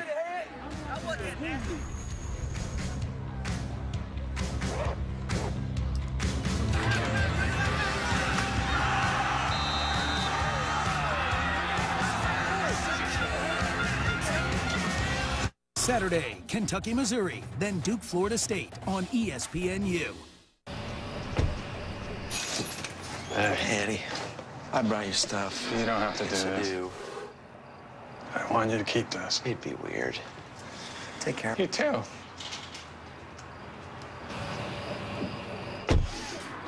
So how did it go? He's upset. Spend less time at gas stations with best-in-class fuel economy. It's our most innovative Ultima ever. Now get a $199 per month lease on a 2013 Nissan Altima. NASCAR's chase hits the home stretch with Brad Keselowski leading and the trophy still up for grabs. Next up is Martinsville. Jimmy and Denny have great history at the paperclip. That's it, buddy. Keep digging. And look to overtake the 2-car on a track where trading paint is a given. Go, go, go, go, go. You're clear. You're clear. You're clear. Only 4 races remain to decide the championship. Woo! The chase for the NASCAR Sprint Cup at Martinsville, Sunday at 1 on ESPN. Junior Jermon Colston holding the 2 yards. If Colston doesn't get him down, I'm not sure who does. But what a great tackle was, because Davidson put a move on Colston, and Colston fell and got back up and made the tackle. So it's like you give him a negative for falling, but you give him a positive for getting back up and making that tackle. 14 carries for Davidson for 58 yards. The MEAC's all-time, or the MEAC's leading rusher right now 10th in school history with that carry.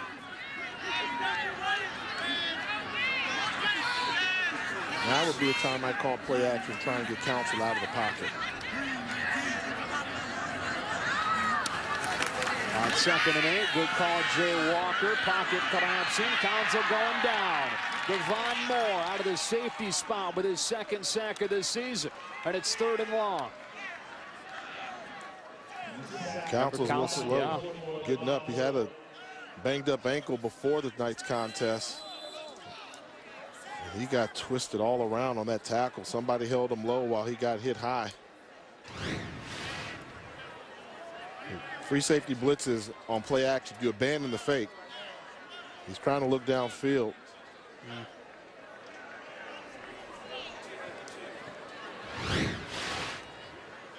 This might have been a helmet right on the ankle. And so Seth Higgins will get called into duty. Higgins was the starter to begin the season. Oh, okay. That's good. I mean, you're going to see that he's walking with a little bit of a limp, but you're thinking probably a helmet directly on a sore ankle. Needs to walk it off. Hopefully he'll be able to return to this football game. Kind of guy that regardless of how he's feeling wants to be out there to help his team. But they turn over the reins to Seth Higgins, who has completed 28 of 75 this year, just 37%. Those numbers, those are painful to look at. But this is a guy who they thought was going to be the future of Morgan State football at the quarterback position. Yet to throw a touchdown this season, so it's been a tough sophomore campaign for Higgins. He comes out firing on 3rd down and 12, taking a shot for Montrell Church. And Devon Moore comes up and breaks it up. It's 4th down.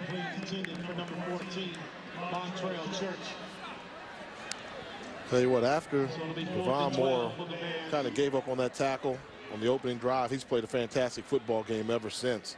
Active. We saw him take the sack on Council just before, then almost had the interception just now. And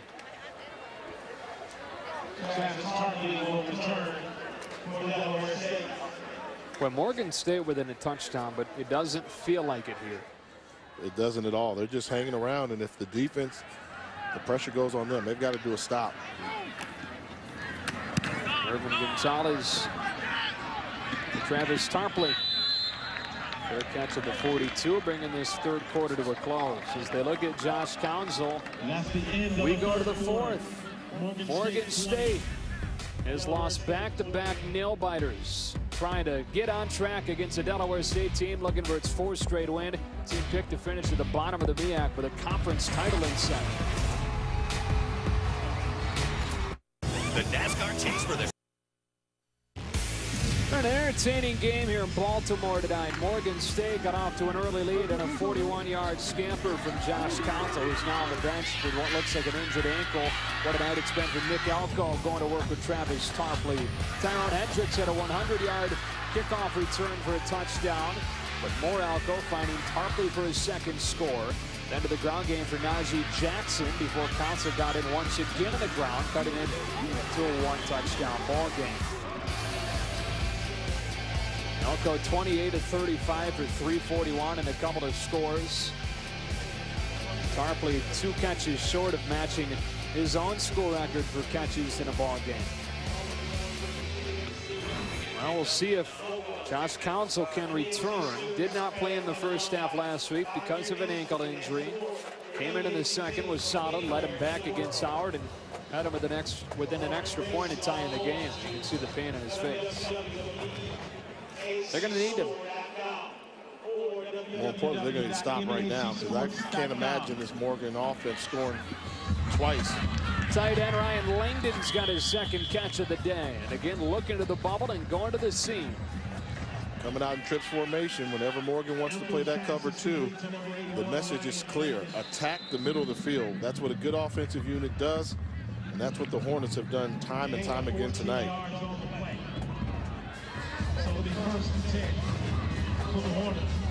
There's that formation they've been using all night, trying to get numbers advantage to one side of the field. Here they do throw the bubble. Malcolm Williams, a running back, set up behind the trips. Got back to the line of scrimmage. Look at our impact players and how they fared tonight. I think Travis Tarpley's as good as advertised. He's having a career night. Devon Moore's been very active around the football. Travis Davidson, a little bit underutilized, but he's been steady. And Bakari Smith, when they have gotten pressure and penetration on Nick Elko, he's been the lone bear to do it. Same formation. They just flip it to what is now the wide side of the field. Elko looking to his one-on-one with his 6'4" target, Justin Bruton, coming back for the ball. Working around LaFredo Brady. Elko's pass is complete to number 14, Justin Bruton. That formation, they just wanted to see where's the number count. Once you've got the hash mark here, they're on the island down here. He's looking right away. Once it says I can go that way and not worry about anybody coming underneath, back shoulder throw, get it to the big target. That's good coaching. It's been impressive coaching all night from Delaware State. Schematically, formation-wise, and it seems as if the kids are buying into the philosophy that Coach Blunt and his staff has brought. Daehan Chung cutting back, weaving his way inside the 25 for 6 on first down. So Josh Council getting a tape job finish, but if he gets the ball back down 2 touchdowns, that's going to be tough. It becomes a different game. So right now, the importance for Morgan is got to try and get a stop, create a turnover.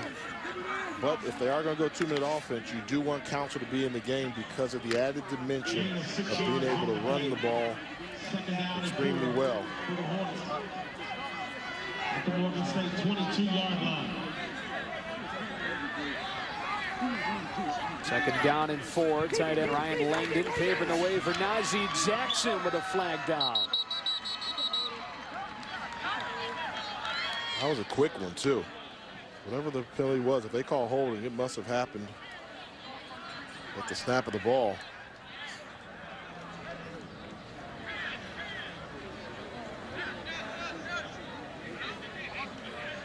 holding on the offense.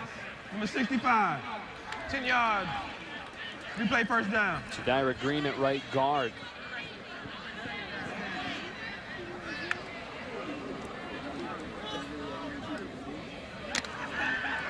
Just the 4th penalty tonight on Delaware State. Active a penalty. Important drive for the Hornets here, trying to go by 2 scores. 32-yard line. Balance spread set on 2nd and 14, and they drop off the draw from Malcolm Williams, who's swallowed. Bakari Smith led the way, and it's 3rd and long.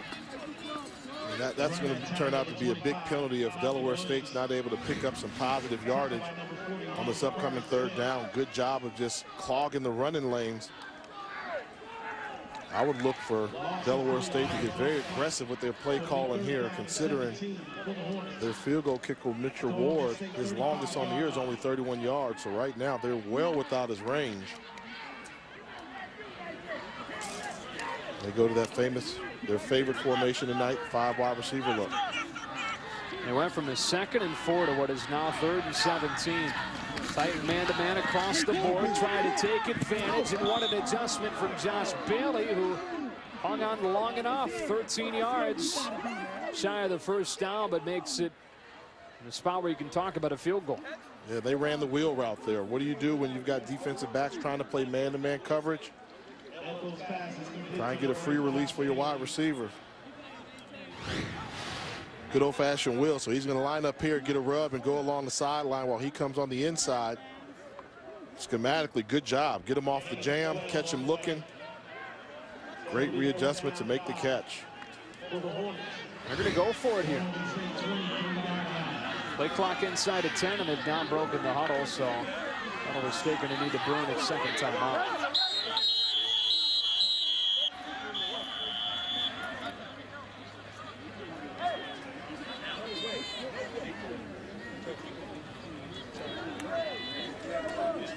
Another 2 for 2 on 4th down in tonight's game.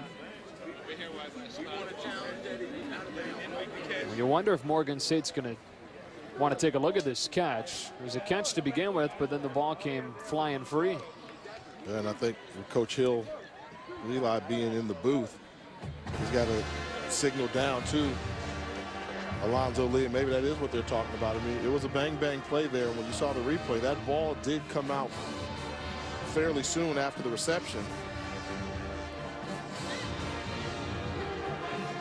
But you wonder, is this a pure timeout, or are they trying to officially make a challenge? I mean, the official signal, my timeout. What do you think, Joe?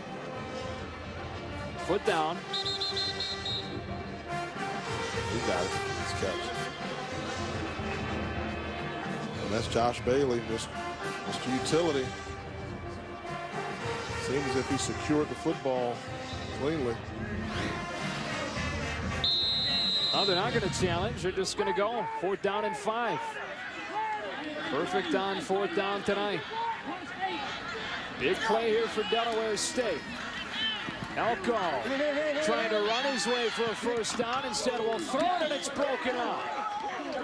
LaFredo Brady jarred loose from Milton Williams, and Morgan State's defense comes up with a big stop.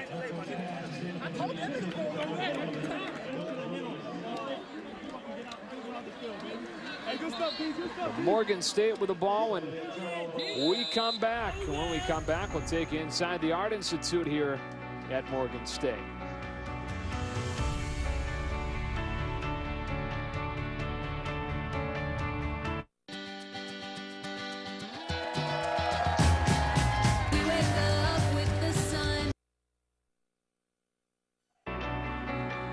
Back in 1951, James E. Lewis established the Morgan Art Gallery. Then in 1990, it was renamed after him, the James E. Lewis Museum of Art.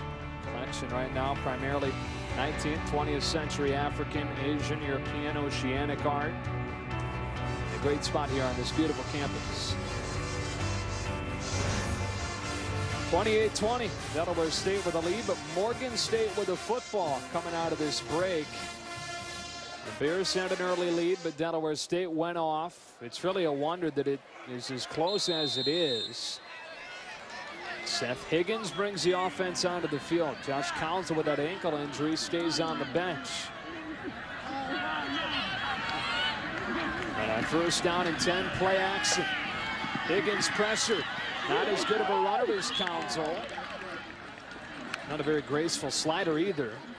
5 yards, second down. I always give, for the big guys to get down to the ground, it's kind of hard. 6'5", 230 pounds. Unless you're a baseball player, you probably don't have too much experience of sliding on the ground. But Higgins trying to take a page from Counsell and trying to show he's got some mobility running the football. Here's Davidson. Got a block from Josh Durden, the pulling guard. And got 6 for a first down. Down just 1 touchdown. 11 minutes left to go here in Baltimore. What an opportunity right now for Donald Hill, the squad, to get back in this football game. And if Seth Higgins can get something going, considering the tough sophomore year that Higgins has had, I'm sure Hill's really pulling for him, hoping that he can do something magical tonight. You saw Alonzo Lee, who's really the head coach on the sidelines, with the real head coach up in the box, Donald Hill. Confidence in Higgins to throw, and he proves him right as he finds Chris Flowers right on target for 15 near midfield. Chris Flowers. Good pocket by the offensive line. Higgins able to stand tall in the pocket, deliver a strike to Flowers, 14 yards on pick up the first down. Flowers was his leading receiver last year as a sophomore. That's only his 12th catch this season. They've lost back-to-back one-score games. They find themselves within 1 score. Just over 10 minutes left. Davidson drilled in the backfield and dropped. Olu Ayambiola for a loss of 5. He's the speed rush from the edge, and he's got the ability to chase down ball carriers in the backfield coming off the edge. They don't put a body on him, and he's really an outside linebacker playing defensive end. He can chase down plays like that. Olusegun Ayambiola out of Greenbelt, Maryland. Beat Nick Harris, the left tackle, who's in for the injured Taylor pass. So second down and 15.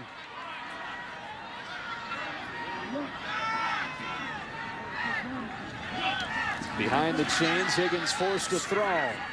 Open man is Church, who hangs on. First down inside the 30. What a night it's been for Montrell Church, who came in with just 1 catch. That's his 5th, this one for 27. And they're just basically running curl flat combinations. You're going to see a good old-fashioned curl route here.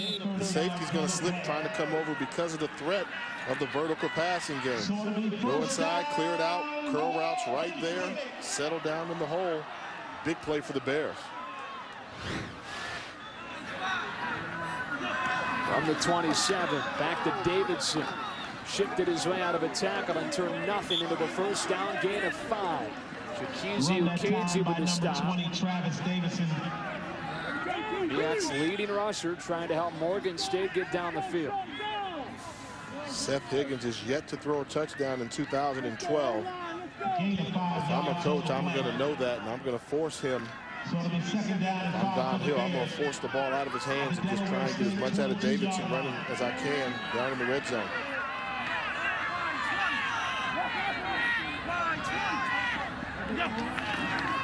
Behind the fullback, Holland. Bounce into the outside, but Delaware State's defense swarming to the ball and stopping him 2 yards short. It's Colston and Moore with a tackle. And it'll be 3rd and a yard and a half. And a run like this shows you why Davidson's special. This should be a negative yardage play. He's going sideways. He turns the edge, takes on 3 white jerseys just an inch forward, and almost comes away with the first down. You consider play action here, or are you giving it to your... I'm giving it to Davidson. Backup quarterback in the game. He's not having a great year. I'm giving Davidson 2 chances at getting this first down. Delaware State loading the box, 8 men in there. Davidson spun down in the backfield. Ernest Adje, the junior, out of the middle linebacker spot, makes it 4th down. Can't fault the play selection there. That's a middle linebacker. He's lined up in the A gap. You just can't turn him free. If you're the right guy, Joshua Durden, you've got to come down, get a seal block. That's the most dangerous defender. And they let him get into the backfield untouched. That's poor communication by the offensive line. So it'll be 4th down and 5, and Morgan State will use its first time out of the half. That's that first charge timeout of the half. 7:09 left to go. Morgan State within a touchdown and a big 4th and 5 when you come back. That's me, L50858544P. But I'm not just a number. I have a purpose, a higher purpose. Have some respect! Not good. Oh, man. Hello? No. Finally, the buck stops here. McDonald's meaty, melty McDouble with 100% beef and cheese. And the juicy McChicken. Just some of the irresistible choices on the dollar menu. Only at McDonald's. Bye, Daddy. Bye, girls. Love you. Daddy, we made you a video for your trip. Yeah, watch it on the airplane. Okay. Here you go. Aw, thanks, girls. Yeah. Hey, I also made you a video. Aw, that's so sweet. You probably shouldn't watch it on the plane. Say bye to Daddy! Bye, girls. Share videos instantly on the Samsung Galaxy S3. Amber, brown, and black. Exclusively on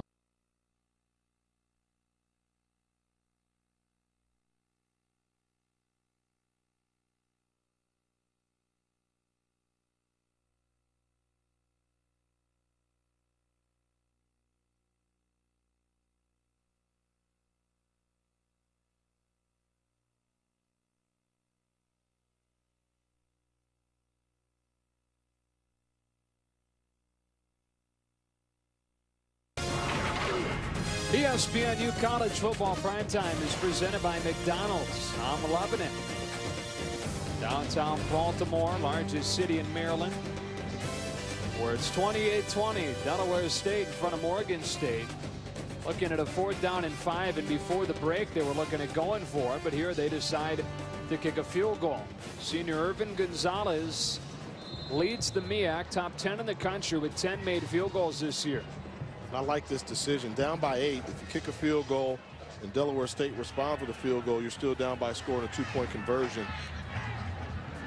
Is from 39, and Gonzalez hooking it off of the post and through. 3 points any way you slice it. Hit off the upright. They caught the lucky bounce, and Morgan State's just hanging around. Hold that time from Saquon Moody was put down. They've had so many issues with that this season. The Morgan State within 5 off with a 39-yarder from the Visalia, California native, eking its way through.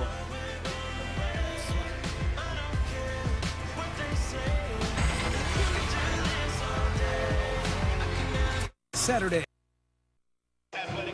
Saquon Moody got the hold down for a 39-yarder from Irvin Gonzalez to cut it to 5 with 7:04 left to go. It's now time for Where I'm From, brought to you by the U.S. Marines. And tonight we feature Marco Cano, a junior punter for Delaware State who's from Germany. And his father, Andreas, played club football for the Cottbus Crayfish. Now, did he play football? Did he play football? I asked that question, and I'm here in American football. Good. Cottbus, Germany. It's a long way from home. I don't know if we're going to see a more unique Where I'm From. No. Season long. That'd be tough to top.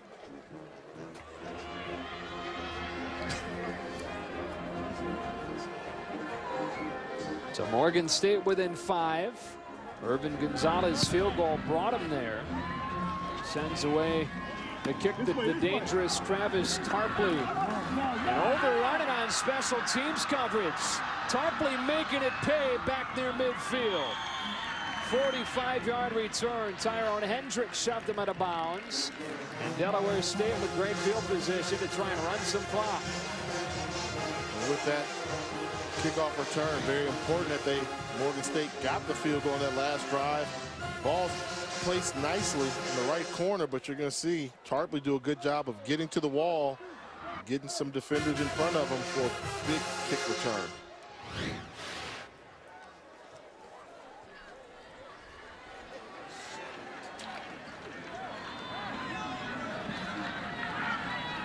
So the Hornets will take over first and 10. What a night it's been for Nick Elko. 32 of 40 for 383. They start off with play action. Steps out of the tackle of Landon Roberts and heaves it out of bounds over the head of Jamal Bashir. It's an offense with 482 yards in this game, trying to run some clock. The future of television production. Oh, that's too big now. They've got like a mini now, which is like probably like, you know, this big total. Yeah, which is basically an iPod Touch. Pretty much.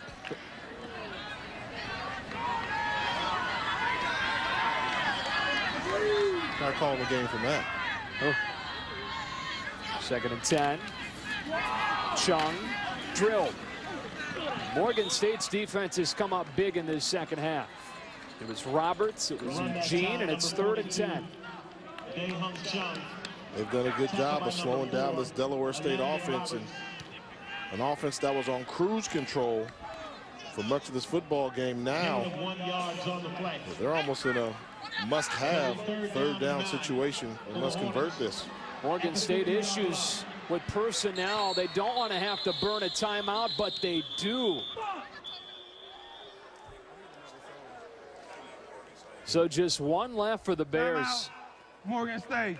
That's the second charge timeout of the half. Alonzo Lee, he's got head coaching experience. Letting him hear it. Well, ESPNU's got a triple header on Saturday. First at noon, Kentucky heads to Missouri. Tigers looking for their first ever win in the SEC. 3:30, E.J. Manuel, Florida State, trying to get to 16-0 all-time against Duke. And at 7, Johnny Manziel and Texas A&M visit the Plains and the Auburn Tigers. ESPNU's college football triple header. All games also live on Watch ESPN. Next Thursday, Jay, you and I headed for a little MAC action, headed to Athens, Ohio. Eastern Michigan visiting number 24, Ohio. What a start to the season it's been for them. 7-0 for the first time since 1968. They'll be at Miami of Ohio this weekend. And you look at the 7-0, but they've squeaked by. 3 MAC wins by an average of 5 points. That's the type of conference that the MAC is. Very competitive from top to bottom. 3rd and 9. Elko on the comeback, right on target for Travis Tarpley. 15-yard reception. His 12th of the night, 1 short of tying his own school record. That's clutch right there. I mean, this is senior leadership. Not afraid to make the throw downfield. Must-have first down situation. Puts it right on the money for Travis Tarpley. And just one timeout for Morgan State, down 5. And they're facing yet another 1-score defeat. Delaware State trying to make it 4 straight wins for the first time in 5 years. Straight ahead for Najee Jackson. Surging forward for 4, and it's 2nd and 6. Run that time, number 34, Najee Jackson. Delaware State offense taking their time, getting to the line of scrimmage. And it's something that Elko has to learn. When you're trying to milk the clock a little bit, you don't want to break that huddle until you've got 15 seconds. Last time he broke the huddle with 25 seconds, had his offensive lineman down there for a while. So I would take my time right now. They're trying to get the clock down there. So it's 2nd down and 6. You don't want to keep those big fellas in a 3-point stance for 10 seconds. 31-yard line. All right, count in lead, count in lead. Ready? 2nd and 6. Jackson again, this time blown up. Bakari Smith has put together a nice night. Lost a yard, and it's 3rd and 8. Bakari Smith, part of that Florida pipeline we talked about that Coach Hill's been able to establish over the years. You know you want to run the football, he just shoots the gap. So it'll be 3rd down and 7 for the Hornets. Over 50% on 3rd down tonight. Morgan State has one defensive lineman in the game. Two. We're going to do a two-man rush now. 9 dropping into coverage. Alco throwing it incomplete. Morgan State comes up with a stop. Tarpley, the intended receiver. Joe Rankin with the coverage. Do you consider going for it here? Your field goal kicker, you know, can't make it from this far back. So I think they're probably going to end up punting the ball away. You've got to try and do an angle kick at this direction here. Had you picked up a couple of yards on that one, you would. But in a game this close with a team with no timeouts, every yard may count in terms of a touchdown try. Marco Cano out there to punt it to Brian Mann. Morgan State's going to have a shot. Kick it directly out of bounds. How about boot it through the end zone? 4:11 left to go. Morgan State within 5. Studio will let you know what's going on elsewhere when we come back. Why do I like this new Buick Verano? It lets me audible. OnStar, how can I help you? Check, check, 287, orange barrel, reroute. Sending new route now, Mr. Manning. My bad. Phone call, Papa Bear, hut hut. Hey, Peyton, just fired up the grill. Better hurry. Tune XM60 Outlaw. If you don't know the innovative Verano, then you don't know Buick. It's like being on the field, just more luxury. Up next for Career Day, quarterback Aaron Rodgers. That State Farm agent said she helps people. What do you do? I play football. That's not a job. Well, Did you save my dad hundreds with the discount double check? no, but I was MVP last year. Mr. Hubble says trophies are for people with self-esteem issues. Who's Mr. Hubble? That's Rod Hubble. No, it is not. For savings, we're best in. All right, Matt, we've got a good finish here. Morgan State has a shot, down 5. They've not led since it was 14-7 early on. And it'll be Seth Higgins, who's on for the injured Josh Council. Higgins begins the drive with a draw to the MEAC's leading rusher, Travis Davidson, tripped and gets back to the line of scrimmage. With 4 minutes to go and only one timeout, this is where you call your best plays. You leave nothing in your play selection bag, backup quarterback in there. Get rid of your game plan. Don't do what you came in wanting to do. Do what Seth Higgins does well for you. If he's a good downfield passer, go downfield. But don't ask him to run the normal offense he's not accustomed to.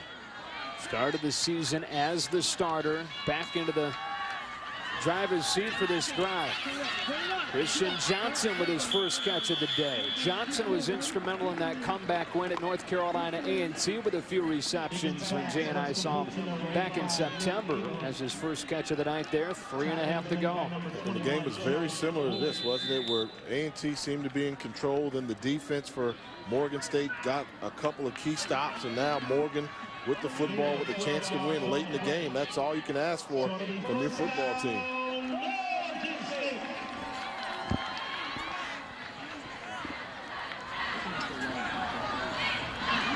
Really taking a long time to snap it. Soft coverage on Hendricks. Stays on his feet and gets a first down to the 42. Working around Nick Williams for a gain of 12. Joe Boyd made the stop. I mean, look at this. You're talking 11 yards. What do? Take what the defense gives you. Look him down, run a 6-yard pattern, and then break a tackle from the inside to pick up the first down. Higgins 5 of 6 now. Inside of 3 minutes. Pocket collapsing. So strong to get away. Running for 8 yards to midfield. Rodney Gunter couldn't hang on to him. He's a big, strong kid. He can run through arm tackles. And look at this. I mean, this is the line. You've got 10 yards with each of your wide receivers. Take advantage of it. Take what the defense gives you. Get the ball to the fullback in the flat. It's open. You've got plenty of time. But one thing I noticed that Higgins can do to help himself out, very slow dropping back. He's got a slow drop. He's got to pick up the pace on his dropbacks. Second down and 2, and a drop play for Davidson, who's got space. Travis Davidson down to the 30. Tarek Colston shoves him out after a gain of 20. Finally got loose. Well, they set him up. You know, they're thinking pass right away. They're going to come drop back. But this is the bubble. This is where they want to end up with the football. And this is where Davidson's going to locate that hole there. They send a guard in there to seal off the block. Then it becomes Davidson with the dead leg. Good recognition by the offensive staff of Morgan State. Jerry Evans pulling and popping a defender in the hole. Inside of 2 minutes. On first down from the 31. Higgins stepping up and firing. It's broken up. Nick Williams, senior out of San Diego, knocked it away from Christian Flowers, setting up 2nd and 10. See, Higgins, this ball kind of tails on him a little bit, but a great job by Nick Williams of coming around, getting a hand on that football. Guy gets that aggressive, then maybe you go with a curl and go, give him a pump, double move. All kinds of cushion once again. Higgins scrambles, throwing. Couldn't find Flowers. 3rd and 10. They've stopped taking advantage of the soft coverage. They have, and going with the dropbacks. Take what the defense was giving you. You can move the ball on them, pick up first down at a time. You're still a long ways out. Clearly the game is going to be on the line, so you've got to think 10 yards at a time.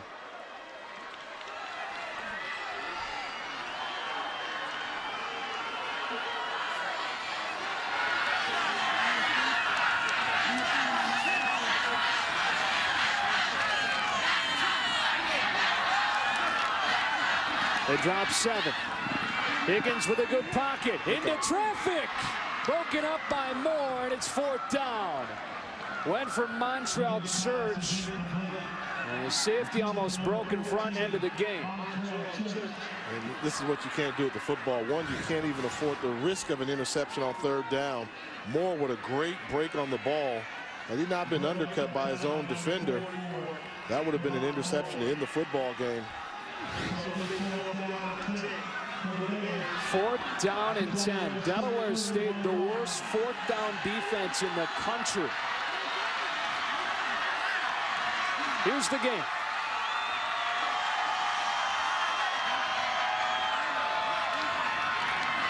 Higgins is pressured. Delaware State going to get its 4th consecutive win for the first time in 5 years. Jamal Douglas shoved him out of bounds, and if you're Seth Higgins, you got to throw it up at least. You've got to. No point in running. Stop, reverse field if you must. But he got himself in trouble right away. He scrambled to the single receiver side. See, once you get the flash, give me a spin move and go to the left where you've got 3 wide receivers. You escape out of the pocket to the short side of the field, knowing that you need 10 yards. They're not going to give it to you. He's got 3 receivers on his left, and he rolls out to his right. That's what you cannot afford to do. He wound up 5 yards short. Just one timeout for Morgan State. Delaware State, which doesn't do a ton of work under center, does enough to feel comfortable about this. And Elko will hand it off to Najee Jackson, their biggest running back. Coming up, we'll have the HBC Lexus post-game report. Recap this entertaining ball game from Baltimore. Delaware State going to move to 4-1 in MEAC play. Picked to finish the bottom of the conference, just ahead of Savannah State. Now right in the thick of the championship hunt. Yeah. Hammer Blunt, unfortunately for them, they do not play Bethune-Cookman this season. So things could get interesting, to say the least, at the MEAC Conference final weeks of the season. Bethune-Cookman and North Carolina Central, the 2 undefeated teams playing Saturday. Next Saturday, it's Delaware State and North Carolina Central. Down in Durham. Yep. Let's not forget, even if Bethune-Cookman knocks off North Carolina Central, they still have to take on a very talented Florida A&M team that would love nothing more than to beat Bethune-Cookman on the last weekend of the regular season. Sorry, Jay. Morgan State's used its final timeout. But what a job. I mean, the questions is Delaware State that good? And I think they're a solid football team. They can throw the football. They've got a unique defensive scheme. And it shocked the MEAC world when they beat South Carolina State by 20-plus points. This is a team that Coach Blunt feels is starting to believe in themselves, learning their identity. And that's not good news for the rest of the MEAC conference.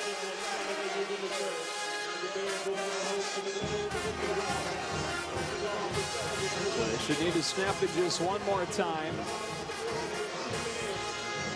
Morgan State out of timeouts. But it's going to be a third consecutive one-score loss for the Bears. Delaware State with its fourth straight win for the first time since 2007 when they won 8 straight and won the MEAC.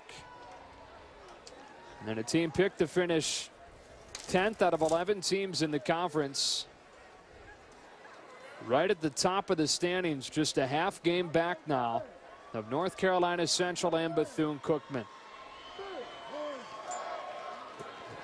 We always say if you've got a quarterback, you've got a chance at winning week in and week out. And the one thing we know for certain, Delaware State has a quarterback in Nick Elko.